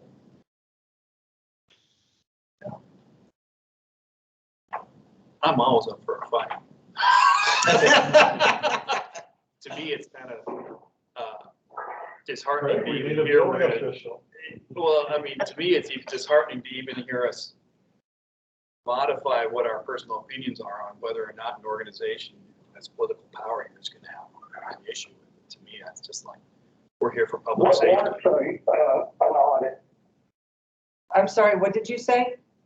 What warrants an audit? I mean, I'm new to the board, so I apologize for catching up, but what warrants an audit? What would make you want to audit somebody? Oh, if the work has errors in it.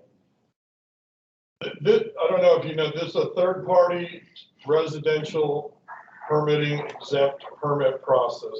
And with that, the muni does not do the structural or architectural review of a permit.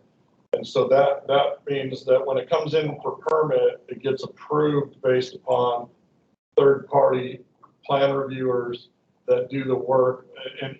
In case of a residential, it means you have to be an architect to do the work, or plans examiner test, or you have to be a licensed stamped structural engineer to do the review. So it's any of those individuals can do the reviews, and when they come back, that's what would be audited. Their review compared with making sure that they reviewed that project correctly to meet the code. So they would have to have already submitted something, got approved, and the inspectors found there to be a fault in order for you to know about it. That is typically exactly how any audit has been picked up at this point, right, Ron? Some of them get caught when they're being submitted for review during the initial screening process. Like the Because there becomes a history with these individuals, so I do agree there shouldn't be a limit on how much you can audit them, but I mean, what's the repercussion if you have someone that keeps doing this? Does it just go to no longer allowed or not recognized? And none of that actually is addressed in the code. There is a section where you guys can prevent somebody from being a third-party reviewer. There's a line in there Yeah, somewhere that there's- said that. Yeah, there is a line in there that says, like, if you show repeated incompetence or whatever, you can lose your ability to do the function, the task. At that time, they'd be in front of the building board for appeal, I'm sure. So, Okay, thank you. go ahead. Oh, you just said thank you. Through my years being at the state level, when we were writing regulations for the state, the best practice was make sure you have implicit verbiage in the statute that says you're capable of doing something, and then have regulations that then are more easily modified below that then define what the statute told you could do. So I understand the process or the assumption, and with the Home Builders Association as a whole might be on board with that.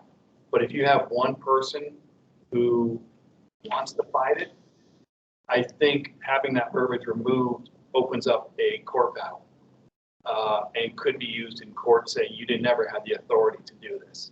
And so I think by leaving this verbiage in place, it's going to protect the municipality and your guys' time from having to go through a court challenge, regardless of what your lawyers say.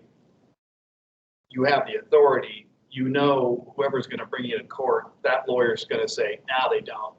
Pay me, and $20,000, he'll lose the case, but you guys have spent $20,000 in legal fees, proving you did have the authority. So I would concur, the best approach would be to remove the up to 8% from this and just leave it in there explicitly. And if they want to fight, You know, this goes through the municipal attorney before it came to.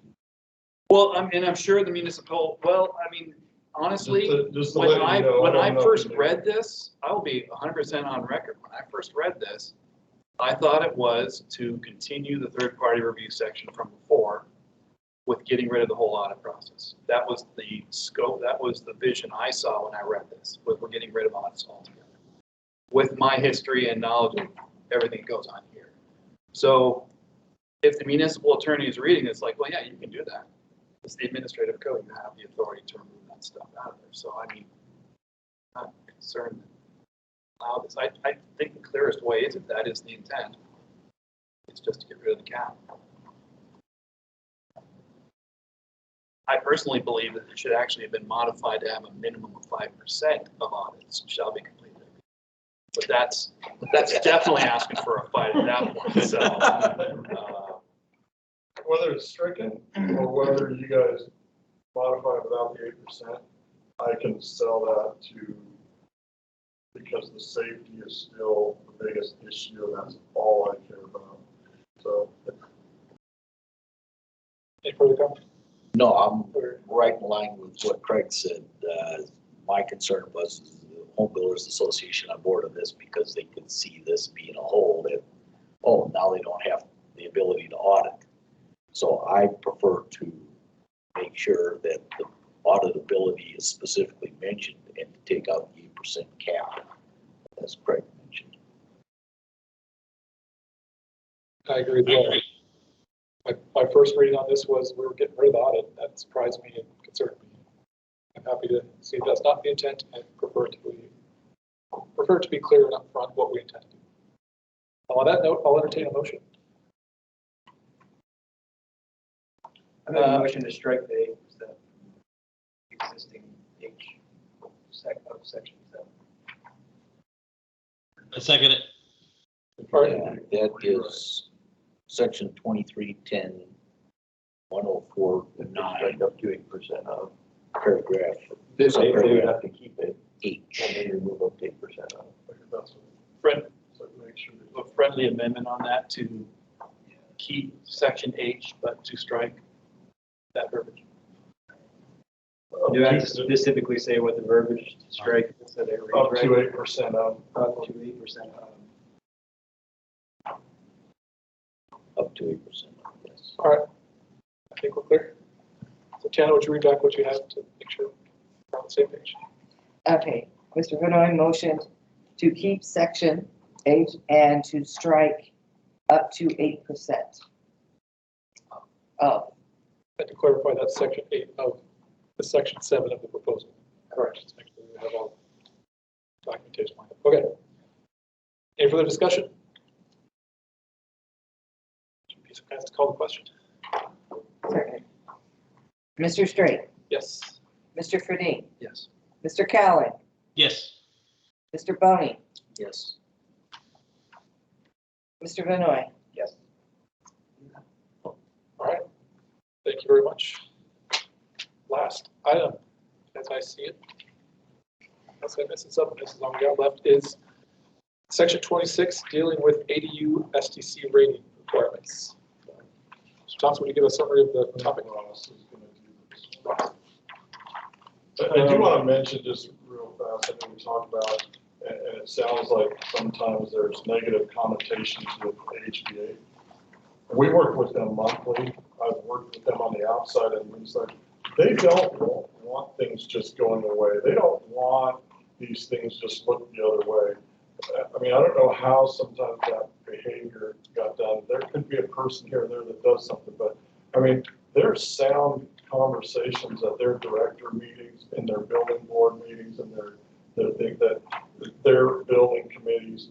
They do a really good job of trying to help create good sound code development, and they offer solutions. And I just want to make sure that that's said, because I think a little bit of the conversation I've heard tonight, it's kind of sounded like the opposite, like they're always trying to pull something or push something over on. And that's not the case. There's some really good people there that really help us do a lot of good code development, and we continue to meet with them monthly. And I think that sometimes there might be a few cases here and there, but they really are helping in the processing of consistent code development and not always looking to try to make the cheapest house possible. It's not always that way. Thank you for that comment. Okay, interestingly enough, in the IRC, the requirement to do sound attenuation is not in the body of the code. It's in an appendix chapter. And because it's in the appendix chapter, it only applies if you adopt that appendix chapter, all right? So Anchorage does adopt Appendix K that requires sound attenuation. And so it's the IRC, and the IRC covers single-family homes, duplexes, and townhouses, right? And an ADU, the reason why we pulled the requirement for a 1 hour fire separation for an ADU is because as long as the ADU is freely communicating with the primary dwelling unit, and we interpret freely communicating, meaning that there's an interior doorway between the ADU and the primary dwelling unit. So the ADU is really kind of functioning like a mother-in-law's apartment. We decided that basically, or the IRC committee even decided that a fire separation is not relevant when an ADU is really functioning as a mother-in-law's apartment, right? And so likewise, in that scenario, there shouldn't be the burden of having to do sound attenuation between the ADU and the primary dwelling unit, all right? We further, in order to, you've heard all about, the housing situation in Anchorage and the push for more housing and more affordable housing. Really, that's what the rest of this is about, is that if you add an ADU to an existing dwelling, for this proposed amendment, you don't have to do sound attenuation. And likewise, if you actually go beyond an ADU, if you actually convert an existing dwelling into a duplex, you don't have to do sound attenuation. A person could argue that from either side, probably equally well, that, yeah, you should make them do sound attenuation, or no, you shouldn't make them do sound attenuation. Obviously, in scenarios where people are just trying to create a scenario where family members can live with them, aging adults can live with them, sound attenuation is not that big of a deal. And the cost of doing sound attenuation can really be onerous, especially when you got an over-under situation where you got to deal with the impact sound on the floor. That's really hard to address, the impact sound on the floor ceiling assembly. It would involve you taking down the ceiling or the sheetrock, putting up resilient channel, probably bad insulation in there, and then putting 5/8X or maybe even 2 layers of gypsum wallboard up to get the SDC ratings. And so that creates an affordability issue, it was felt, and so that's basically what this amendment's about. If there's any questions there. Thank you. Just to add to that, most walls, most existing walls, most of those things, they're already up to a 30 STC as existing. This was a most recent change that was kicking that all the way up to 45. Once it kicked it up to over 35 in that realm, it made it that you can't do it without sound, without resilient channel. You can't do it without a dense sound material, and you can't put that over top of the drywall that's there. You'd have to pull the drywall down, put it on the studs. So it made it very difficult to get to an STC of 45. And so we felt like the STC rating that's already sitting there existing is probably more than adequate. It's been more than adequate for 50 years in town, but only recently did it they kicked it up to 45. And this is done, and this type of amendment is done all over the U.S. If you go online and look for it, it's done all over and allowed, just like what Ross wrote, which was existing cases and when there are ADU separations that meet that requirement. So it's pretty standard across the building industry, I would say. All right, thank you. Board member comments, questions?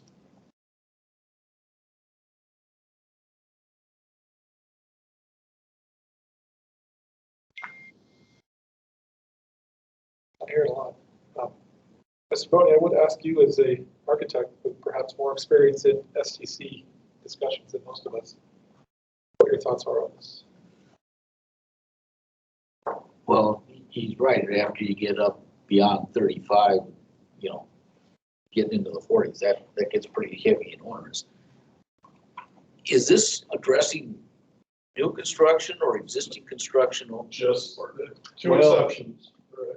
For accessory, it applies to all accessory dwelling units, whether they're a brand new house being built with an accessory dwelling unit or an existing house being converted to one. On duplexes, if you build a new duplex, you have to do sound attenuation. If you build new townhouses, you have to do sound attenuation.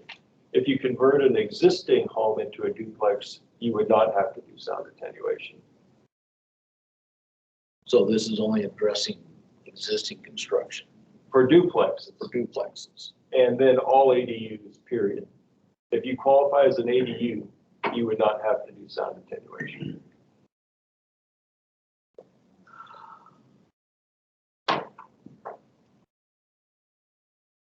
That would be new construction as well then. Correct. So in the future, if that ADU got turned into a non-ADU, a non-associated occupancy, then they would not have the acoustic separation in place. I mean, like if they were to change the zoning codes that expanded what an ADU could be, I guess you could end up with, like if ADUs became wide open into duplexes, you could have a scenario then where you have this disconnect and you can build new duplexes without sound attenuation. If I built a residence that is basically in-laws in the basement, primary residence above, with independent living rooms and kitchens and yada, yada, yada, with a communicating stair, it would not be a trick really, if well planned, to be able to separate that off in the future to become a independent rental. You could rent an ADU. You can rent an ADU. You just can't rent both units in a single family residence with an ADU. You can't rent both units. Family member has to, the owner has to live in one of the units. So you can't, what I think you might be getting at is, can you take an ADU, turn it into a duplex? Well, zoning typically, most places where there's an ADU, it's because they only allow single family dwelling. So they have to be a single family with an ADU. They can't be a duplex. There's a few zoning districts that start getting into duplexes. But when they get into duplexes, they build a duplex because of the fact that they can get the money out of that. You don't see that many that can build a duplex where they only do a single family. Does that make sense? Because then you can rent both units out. But on an ADU right now, you have to be, they only are allowed as owner occupied. And the owner has to sign an affidavit. Yes, the owner has to record an affidavit and it's recorded on the property at the time that it's submitted to the muni for a permit. So it's always known at every home sale that that's an ADU, that it's not a duplex, because they have to have this affidavit. When they do the title search, they know it's not a duplex. As many people, Scott, have come in and tried exactly what you're talking about, but it's really easily preventable. Right. So on the primary renter, or excuse me, primary owner, I occupy the upstairs. Well, I guess either way, I can rent the downstairs, whether it's an ADU So then it's, But the the difference. poor is- sucker in the bottom's gotta deal with my footsteps and not so much mine as my grandkids. They got heavy feet. Correct. Okay. I don't follow the logic that if I build a new duplex, I have to have the sound attenuation, but if I remodel, that I don't. Because it's a lot easier to do when you're building it from scratch. Yeah, it's very easy to throw in the resilient channel when you're building that than ripping everything out and rebuilding. So I take it that we would do it for everything if it wasn't expensive. Wouldn't this kind of open us up that people that want to build duplexes would build them as single family and then a month later come in and want to convert it to a duplex? To avoid that cost? That's possible, but I don't think that the advantage is so great that you would cheat it that way. If you're creating a duplex from a single family, then you're building new walls or some other type of structures area, right? Sometimes you can, sometimes you don't. Maybe some split You know, level sometimes things. you got split level with a stair, and they just put a door at the bottom of the stair, and then they separate it. It's not that often that you see it because zoning prevents it, right? Most of the places that are zoned for the duplex, they build a duplex because it doesn't pay to build a single family on that. And so most of the time, it's just single families are where single family zoning is, duplexes are where duplex zoning is. Every once in a while, you find a lot big enough that can have a duplex on it. And so some people convert, but you know, there's so many more things with converted to a duplex too that makes it not done that often. And that if you have a furnace, you got to put a whole new mechanical system in for both units. You can't service electrical changes. There's a lot of other things that come into play that prevent it from doing that very often.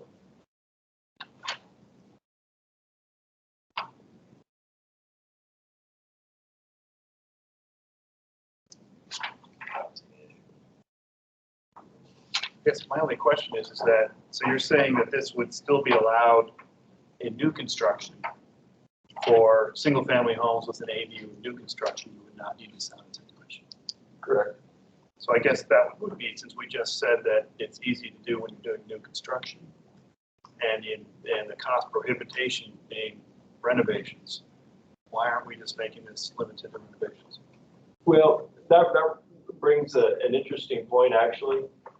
The first exception for ADUs actually doesn't even need to be here because the way the IRC committee wrote the amendment for ADUs in Chapter 3 of the IRC is basically if the ADU and the primary dwelling are freely communicating, it's not a two-family dwelling, it's a single-family dwelling. And because it's a single-family dwelling, you wouldn't even get to the sound attenuation chapter. But the reason why the exception is there is because, well, it still can be an ADU, but not freely communicating. And then we have an ADU that's not freely communicating. And that's what the exceptions for when they don't put a door between the two. But then they have to update, put a 1 hour wall. So the odds are they're dealing with the 1 hour separation then because it's now a two-family dwelling, but still it's built like a two-family then in that case when they're not freely communicating. So it's just a little bit of a complex issue. But I see your point that if it's new construction, you can just do it. It's easier to do new construction than to retrofit later. You can't be over 900 square feet, so people building homes that small and duplexes. What was that? There's a size requirement for ADUs. You can't be over 900 square feet, is that correct? They're 900 square feet in the normal zoning down in the kind of the bowl of acreage, but up on the hillside, they can be up to 35% of the main dwelling of the house, or the main principal house minus the garage. So if you had a really big house, you could build a fairly big, but that's still limiting, 35% of the main single family house. I was wondering because there was you're talking about duplexes, I was under just the 900 square feet opinion, and I thought, wow, that's just building something really small just to kind of skate the code just a little bit for sound barrier. Yeah, I mean, duplexes could be any size. It's only the ADUs with the limitation.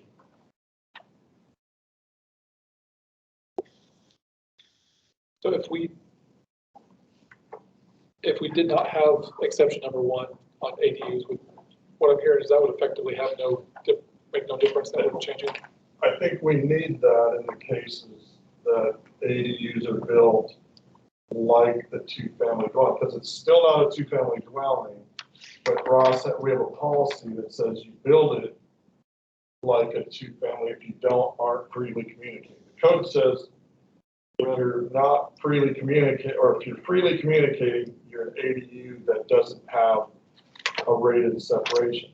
But if you take and make an ADU and don't put the door in between, now you have to build it, even though it's single family and ADU, you build it, and we have to upgrade it to make the 1 hour rating go in. And so in that case, when we make the 1 hour rating, that's when we're just saying in that case, you wouldn't have to do the sound attenuation, because you're having to, you typically don't pull the drywall off to do that. Typically, you might add another layer to get, if you had half inch on both sides, you might have to add another layer, half inch, to get to your 1 hour separation in that case. If that makes sense to you, right? Because you can't get a 1 hour with most houses are done with half inch drywall. You can't get to a 1 hour separation with half inch on each side. So in those cases that they can turn in a single family to a duplex, or a single family with an ADU that they don't have it freely communicating, we're going to add more drywall to that anyway, which makes the sound better without having to pull it off and meet the sound attenuation of 45. You're still going to get up to 35 to 40 somewhere in there with that 1 hour wall, no matter what. In the case you're talking about, would that not be covered under exception 2, existing wall and floor ceiling assemblies? If you're talking about converting an existing. Yeah, number 2 would apply to any existing wall or floor ceiling assembly, whether it's an ADU or a duplex. You feel that's interpreted, Ross, that we wouldn't need that for the case that we don't have a freely communicating? Would it cover that exception that item 2 would cover? Only for existing, right? Right. For accessory dwelling units that aren't freely communicating, those basic get constructed as two-family dwellings, duplexes. But it could be in an existing building. But if it's existing, for any existing wall or floor ceiling assembly, they don't have to address sound attenuation, period. If Ross is fine with B saying that, then I'm fine with that. I just want to make sure that. I mean, here's the way. I think for consistency, to Mr. Green's point, if it's new construction, and that's the reason we're discussing this, that it's easier in new construction, we should stick with that. And so you're thinking about deleting the first exception? That means, So, if the wall's there, and to get the 1 hour separation, they're not freely communicating, would you still feel that's just the existing wall and floor ceiling assembly, or that's a new floor ceiling assembly because you're adding new drywall to get it to the 1 hour? Well, this is just the sound attenuation. It's not the rating issue. Right, but that's what I'm hearing is it says existing wall floor ceiling assemblies. We are now, in that case, we are creating a new assembly. Like new construction? Yeah, well, because, right, you have a half inch on each side, and to get to 1 hour, you have to add a new half inch layer on each side. So I would say you're not building a new assembly. Okay, as long as you're just adding as long as a layer of drywall. you deal with it a lot more, I just want to make sure. No, the exception number 2 just means existing construction, period.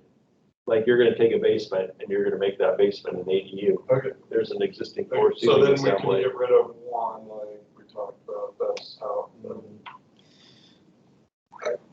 couple things that, as you talk, I can think about this. If you've got a lot that's zoned duplex, not too often are you seeing an ADU built, I assume that then No, you're you building see it duplex, too. the return is higher. Yeah, it's, So this is basically something that is built on single-family residents are 1, 2, 3 lots, I assume. For the most For the part, most but part. there could be exceptions. But yes. And most of those are duplexes allowed then? They'd have to be allowed by zoning. There's And only most few lots zoning duplexes districts. aren't allowed. Most zoning Right, districts, Ross? What did you say? I think he's gonna say the same thing. I think most lots, duplexes are not allowed, right? There's probably a lot more single-family lots out there than duplex lots. That's where I'm coming from. Yeah. You got a lot of them that are not gonna allow duplexes. correct. ADUs are gonna be permitted, but duplexes are not. So putting this provision in is requiring a lot of construction costs up front to put in duplex provisions where a duplex isn't required. I'm not following that. Yeah, if you're dealing on a single family lot where a duplex is not required, but you're gonna build it as an ADU. Yeah. We don't necessarily want to require this additional sound protection in that instance because it cannot be converted. You To a wouldn't have duplex. to because it's an ADU, it's a single family with an ADU, you wouldn't have to. Right, it's gonna be either a single family or it's gonna be an ADU. It cannot go duplex. Correct. So it's not necessary to put in this requirement for That's that, why Ross for is this saying, lion's share of the buildings there. that's why Ross is saying you could eliminate item 1, because it is a single family with an ADU that it would be exempt from it because it's a single family. I think probably the way to look at this is Anchorage is mostly built, right? And so what we're mostly seeing is existing single-family homes being converted to ADUs. That's the most common scenario. Okay, Yeah. yeah, I wanted to make sure that the board didn't say, well, it's easier to do it in new construction, so let's just do it. It's not necessary because that isn't going to fall in play. Sounds like somebody's got their hand up. They do. Mr. Hickle has his hand up. Before we move to a motion on this, Mr. Hickle, I thought, what do you have to say? Well, I think there needs to be some clarification. So let's say I have a single family home and I'm going to put an ADU in it. And we're talking about not putting in sound insulation because it's too costly. I have to put in separate plumbing, mechanical, electrical systems in this entire thing. And you're telling me I'm not gonna remove enough drywall to do that I can't put in the sound attenuation. I'm not catching it here. So if you could clarify that, I don't see how it would be cost prohibitive. Okay, thank you for the comment. I'll ask the question. Is that, if you're converting to an ADU, is that a requirement to separate systems? No, so if they're freely communicating, like we were talking about earlier, there's a doorway an interior doorway between the ADU and the primary dwelling unit. It's treated as a single family dwelling. So you don't have to separate forced air heat. You don't have to have the 2 separate panels so to have access to the overcurrent devices. The smoke detectors are all going to be interlocked and sound together. And yeah. What if there's not a opening between the two? So then they would be, in that case, it would be a 2-family dwelling, and all those things apply. You couldn't share the forced air heating system between the 2 units. Each dwelling would have to have access to their electrical panel, and yeah. Ownership as well. Yep. Clarification question on that. If you had a split entry, that's the Oh, one God. door in, and you've got one door that is, because that would be the conversion of the downstairs into an ADU. Mm-hmm. They have one door, they have the 2 doors that are really open in between the 2. That would be an interior access way. ADUs need a exterior access point because they get a different address. So Okay, you so I have to put in you gotta put in a exterior access to an ADU by zoning code and get a separate address. And so most of those addresses come in at, you'll start seeing them, they come in at an address with a 0.5 on it. So if you're like 1720, it's 1720.5 for the ADU. You could still have the interior condition too, though. Okay, so it sounds like in summary, that it's, Another hand Another is hand down. on the, okay, yeah. But to summarize what was just said, and to Mr. Hickles' comment, that it does not sound like it typically is the case that you need to tear out plumbing, open up walls already. If you're converting to Could be. ADU. I mean, if they don't have a kitchen, if they don't have a bathroom, and then they have to put it in, then I think that's when it's all open or not. If it's open, we end up doing most of these things, but when it's not open, is existing, I mean, that's what we're talking about when it's not really kind of, and so. All right, thank you. Exception. We have another hand up online. Victor? Yeah, just to clarify what my understanding is, it's where you first talked about a common entry. We would treat that electrically normally as a common entry and would be common space compared to the 2 units. But with the way the amendment's being written, that if it's communicates, then it is all clearly one structure, one single family dwelling. So the wiring would be not separated. So even if they added a kitchen, as was just mentioned, that would could all still come out of the same panel, which the other ADU person has no access to, with the way that's being crafted right now. It would be built electrically, just like it was a single family dwelling, as under the assumption that everyone has access to every piece of equipment they need anywhere in that structure, which is what is different from how it is currently. And for my clarification, the item that we're talking about in the ordinance deals only with STC. There was a previous item that dealt with the single family versus 2 family. Are we combining discussions here a little bit on those 2 topics? Yeah, I think this is evolving. Yeah. All right, so to bring this back and focus primarily on the STC, I'd like to entertain a motion on how we'd like to address this item. Would like to recommend this or otherwise.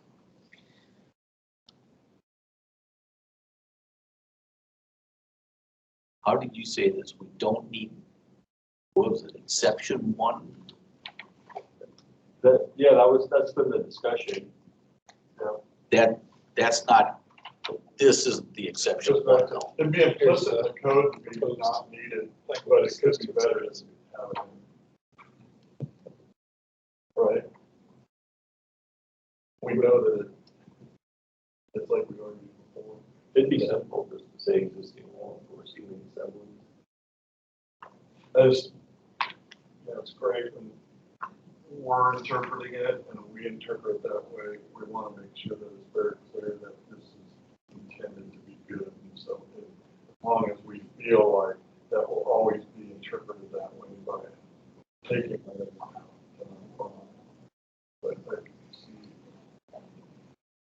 There's no harm in leaving it in, though, and it solves what may solve the future argument.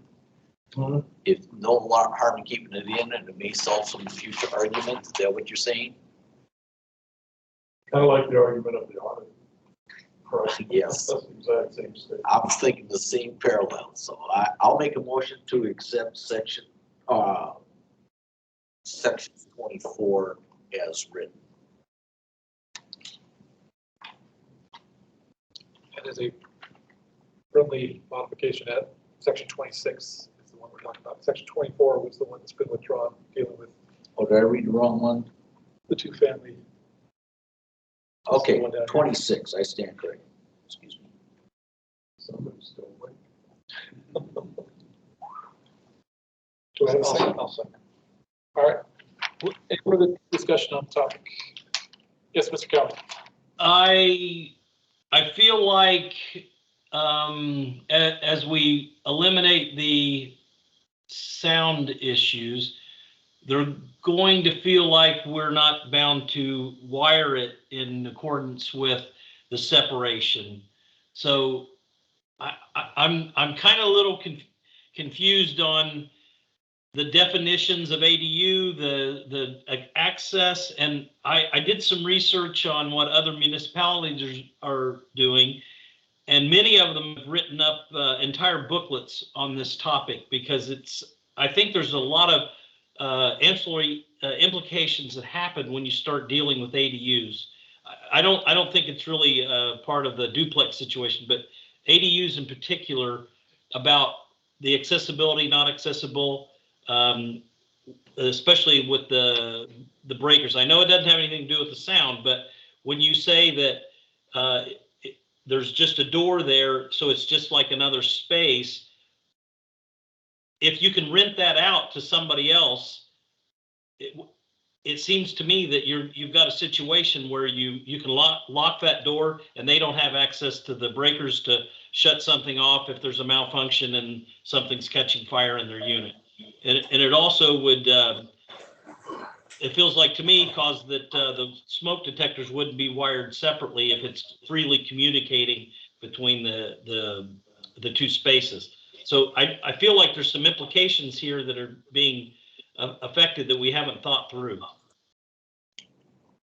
I would say Victor has discussed this quite a bit. He could answer that too, but Ross has a written policy, Ross, or handout that covers this. We have a document that clarifies all that. I believe that we've had several meetings in the house talking with the electrical staff, and everybody is pretty much in agreement with Victor helped us understand all the electrical requirements that he would be looking for in the. He's online. I think he could probably maybe go into and answer your concerns there. Yeah, he's got his hand up. Let's see what Real he quick, says. before we answer that, I do want to make sure we're on the same page. We're not talking about any of that for this motion. This motion purely deals with sound attenuation. The only reason these questions are coming up is because our discussion has raised unrelated questions on ADU. Is that correct? Yeah, that is true. So let's answer that question, but first let's vote on this motion so we can address this, and then I'd like to hear the response to that question. So any further discussion on the specific topic of STC ratings and item section 26 as currently proposed? Hearing none, Tana, would you please call the question on this item? Certainly. Mr. Straight? Yes. Mr. Fradine? Mr. Cowley? Yes. Mr. Boney? Yes. Mr. Benoit? Yes. All right, thank you very much. And now I'd like to throw it to Victor, if you would please respond to Mr. Kelling's question and clarify this for us. I'm curious as well. Make sure I hit the right one. Well, my understanding was just what I had said before, that if it communicates with that door, then it would be wired. We would enforce that it would be wired like a single family dwelling. Am I incorrect in that, Ross? No, that's correct.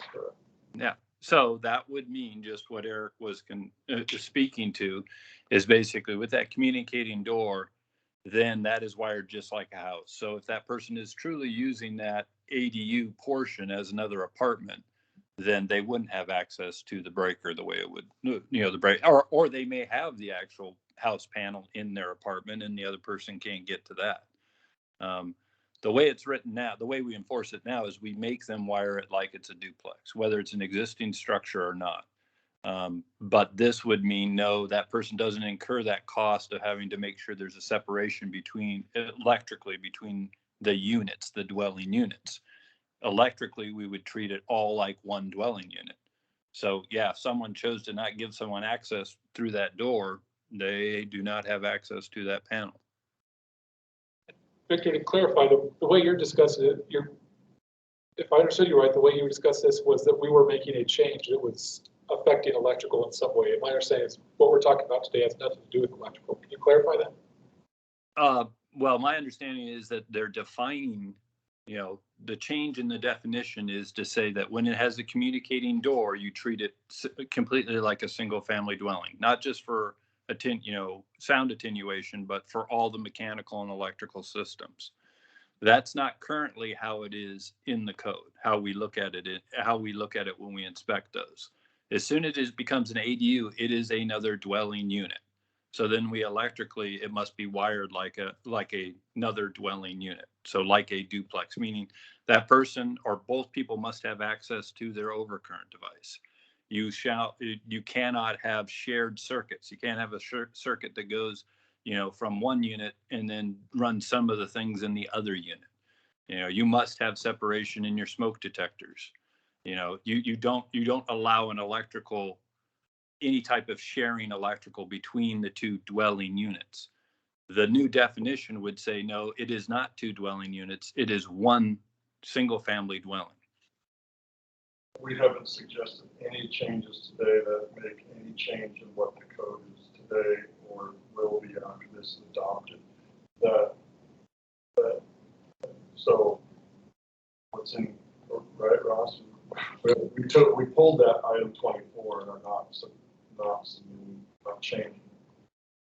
If I understood the discussion around that, the reason you pulled 24 is because it was redundant. It was essentially reinforcing what's already in the code, which kind of comes back to our previous discussion of it plus versus explicit. But is your understanding that today, as it's written, if there's a communication between an ADU and a single family home, as I understood the discussion earlier, they can be electrically wired together. They don't need to be electrically separated, which is different than what Victor is saying is the current situation. What it is currently today. Which is? It's already in code. Which? The not freely communicating with a ADU and a single family freely communicating is in code today.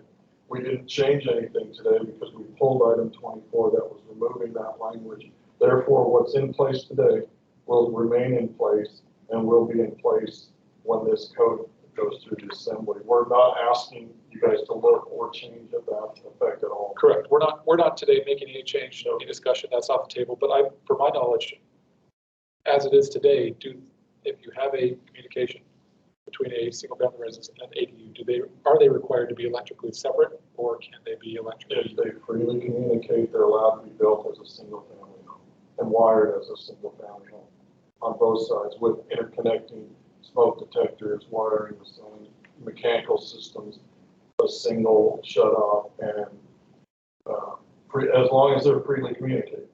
Once they're not freely communicating, then that changes and they build it like a duplex. And they build the separate. But it's still called an ADU. But they still call it an ADU. Great. Okay. Always frame the door. Yeah. So that. All right. So that's how the code is written. That's how we intend to keep it. And we believe that we're not changing anything to that effect at all. Okay. I feel like. Get through the chair. Good, Victor. Well, technically correct. You're not changing it, but you're redefining what freely communicating is. A door is not allowed, right? If a door is there, it's not freely communicating, is how it's been interpreted. October Code Amendment Committee, the IRC put that amendment in a year and a half ago. All right, well, I think we've stumbled into a point of. We can solve that in-house. That's a in-house issue. It's not a code issue. We're not changing it. That was put in code prior to, it was prior to the October of 2020's code change.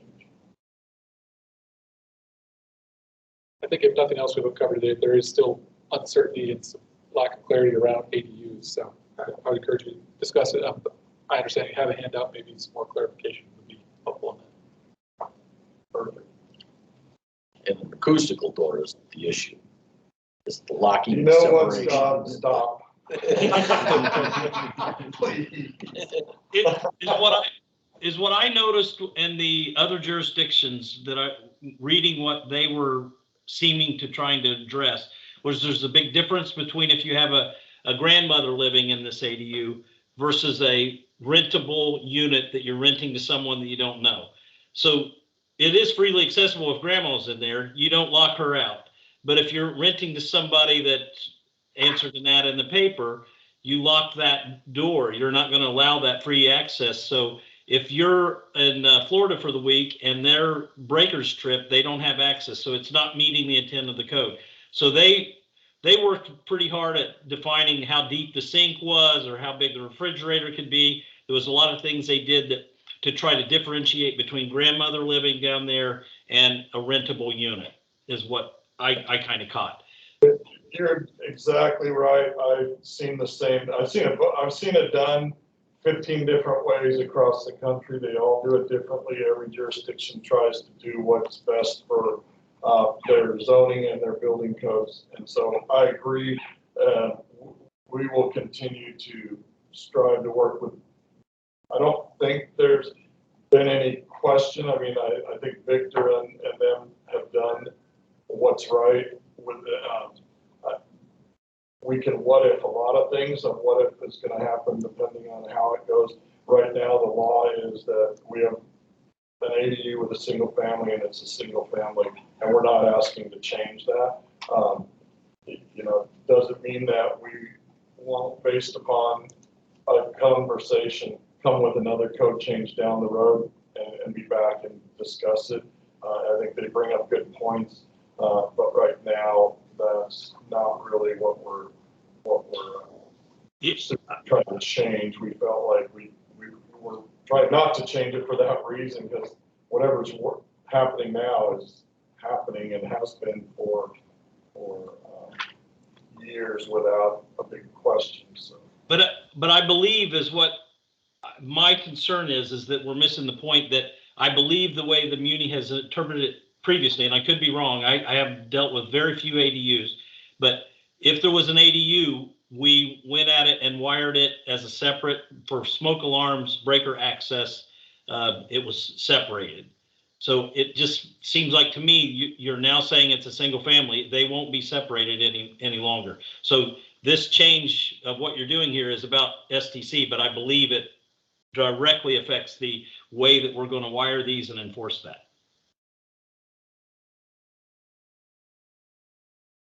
And I would contend incorrectly that it's basically causing a code violation electrically. But if you turn it into a rental, you moved it out of an ADU into a duplex, didn't you? No, you can rent an ADU. That's the whole idea of an ADU. And so that's why I believe that if you have an ADU, you have to make the modifications to make it illegal. Free access to the services panels. Exactly. It's not how it was currently interpreted. But that's what he's saying is not. Yeah, that's what keeps it real electric. That's what we do every day, is try to analyze things that are done correctly, and I think we can handle the enforcement of the way the language is written properly, and we will continue to. So we'll work with, and if we need to make a change, we'll come forward with a change in the future.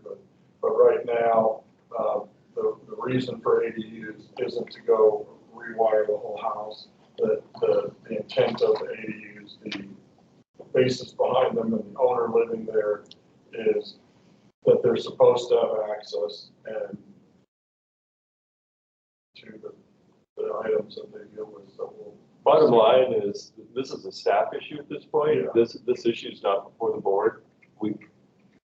Staff has time to work this out, so. I look forward to that. Yeah, and as we are planning on meeting in 2 weeks, I'll be asking about where we stand, because I'd like to know what the. It sounds like there's been confusion about interpretation in the past, so it'd be good to have clarification. All right, and with that, I believe we're all the way through item number 5. We have a motion on this. We voted on the motion. Voted. Passed 5-0. Motion is passed. All right. Old business is complete. So it's only So, there. everything is completed except. No pressure, Craig, but it's all up to I you. let you guys all down. We could have been done, but. All right, item 6, reports. Anything from staff you want to report on? Beyond what's been discussed. I would say that the only thing that really happened since the last meeting is the budget was passed, but then you guys probably saw the mayor vetoed, line item vetoed some items. The issue we talked at the last meeting about the building inspectors that were laid off, the assembly put them back in, and then the mayor line item vetoed.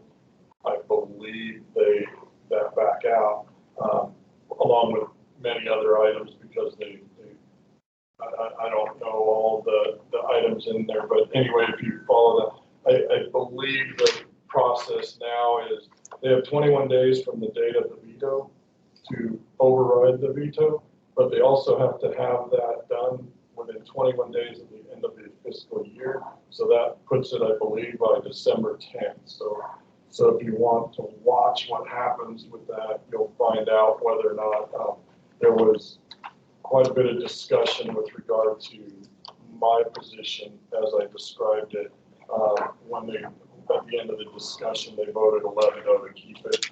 So there was some questioning, concern about it, but it ended up being added, it kept in, and they felt that there was a value for what was going on. So at the end of the day, right now, I don't know what will happen finally, but what's going on is also the reorganization for the mayor's executive team, which includes my position and our organization, is on the assembly agenda on Tuesday. So if you watch that, you'll find out whether or not the reorg for the mayor's executive, then that kind of solidifies the exact description of how I said the department was set up last meeting.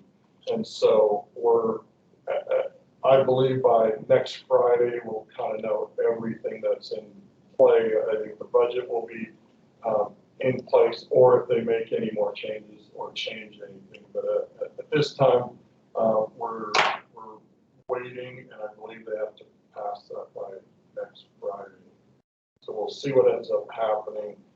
And then, so in 2 weeks, we'll probably have a little bit better description, because then after the mayor, after the budget, then after the mayor's organizational change, that's when we will go through our reorganization to put all the people and positions and layout of the department in place.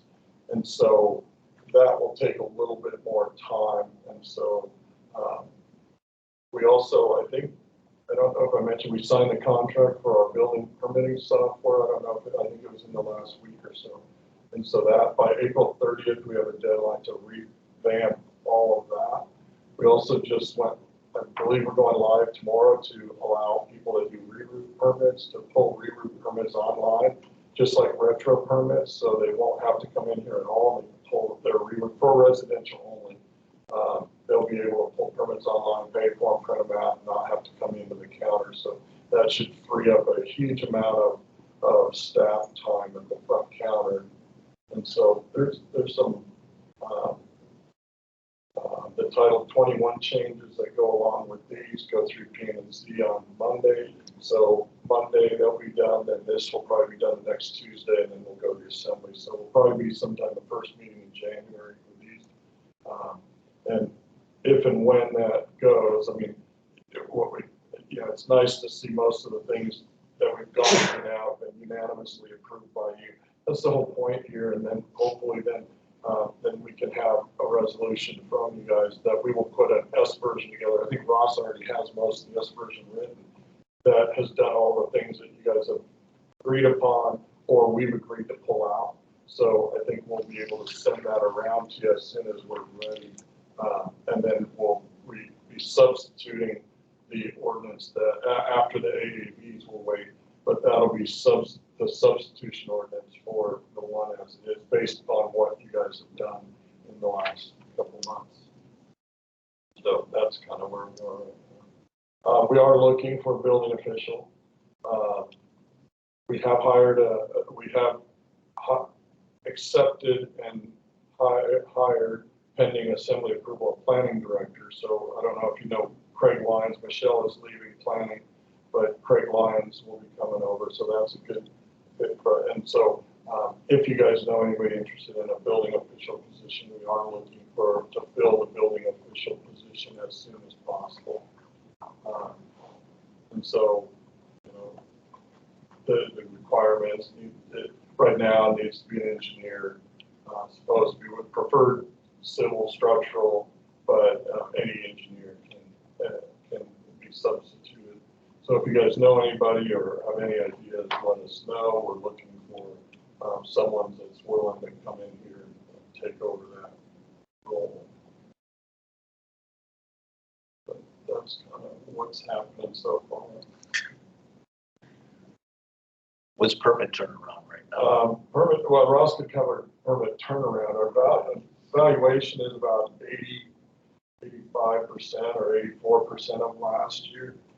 So it's down about 15%, which is sitting at about 370, I think 370 million. Last year we did 460 million or something like that. So we'll see if we can pull closer up to that number by the end of the year. I don't know, but Ross, you can probably cover a turnaround. It kind of depends on the scope of the project. I mean, smaller stuff get turned around in just a day or two. But, you know, newer projects, like the structural list today, there's nothing on there over 2 weeks, you know, it's been in for 2 weeks or more. Inspection, you guys are still doing what, 98% same day? Yeah, mechanical wise, yeah, I mean, the rentals we're busy in that aspect of it. But,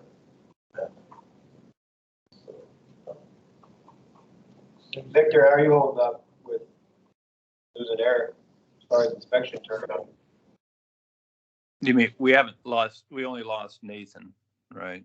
So, we still have Eric, but obviously we have more leftovers. We're keeping up with them. I mean, we're getting them done, and inspection wise, it's about the same as it's greater than it was last year, but it's within what has been the average over the last 6 years or even over the last 10 years.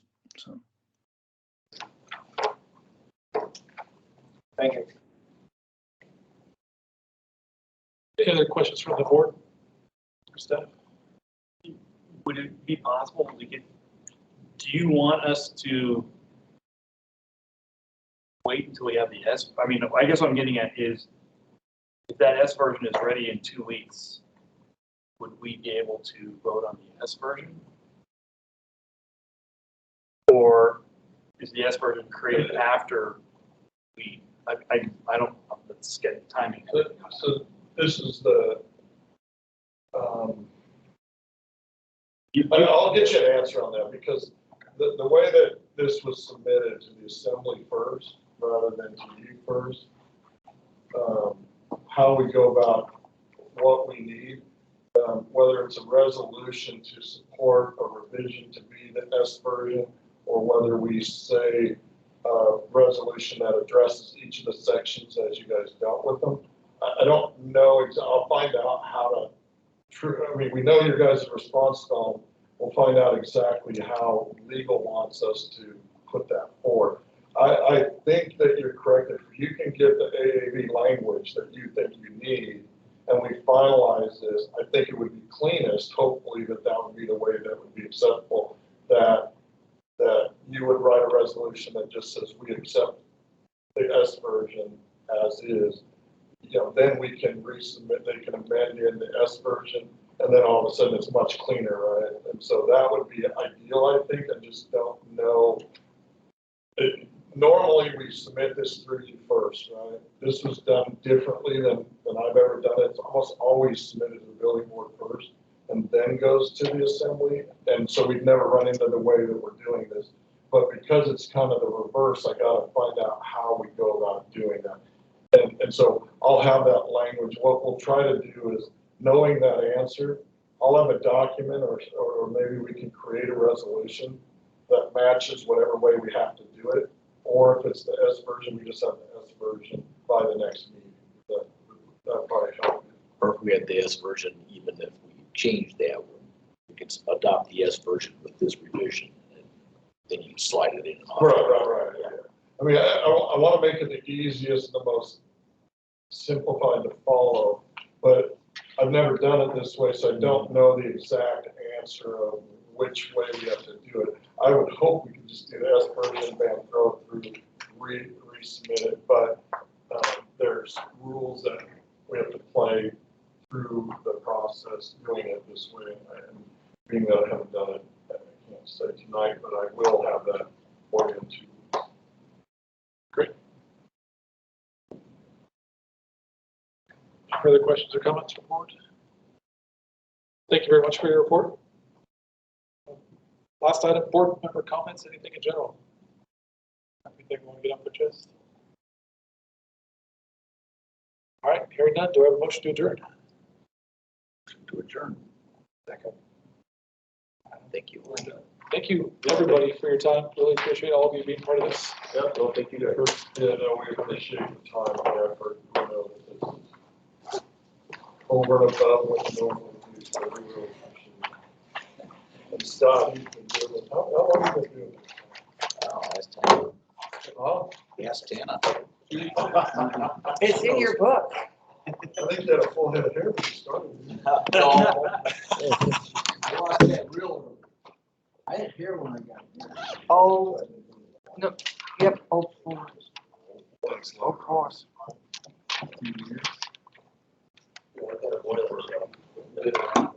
Through it. Yeah, you were in your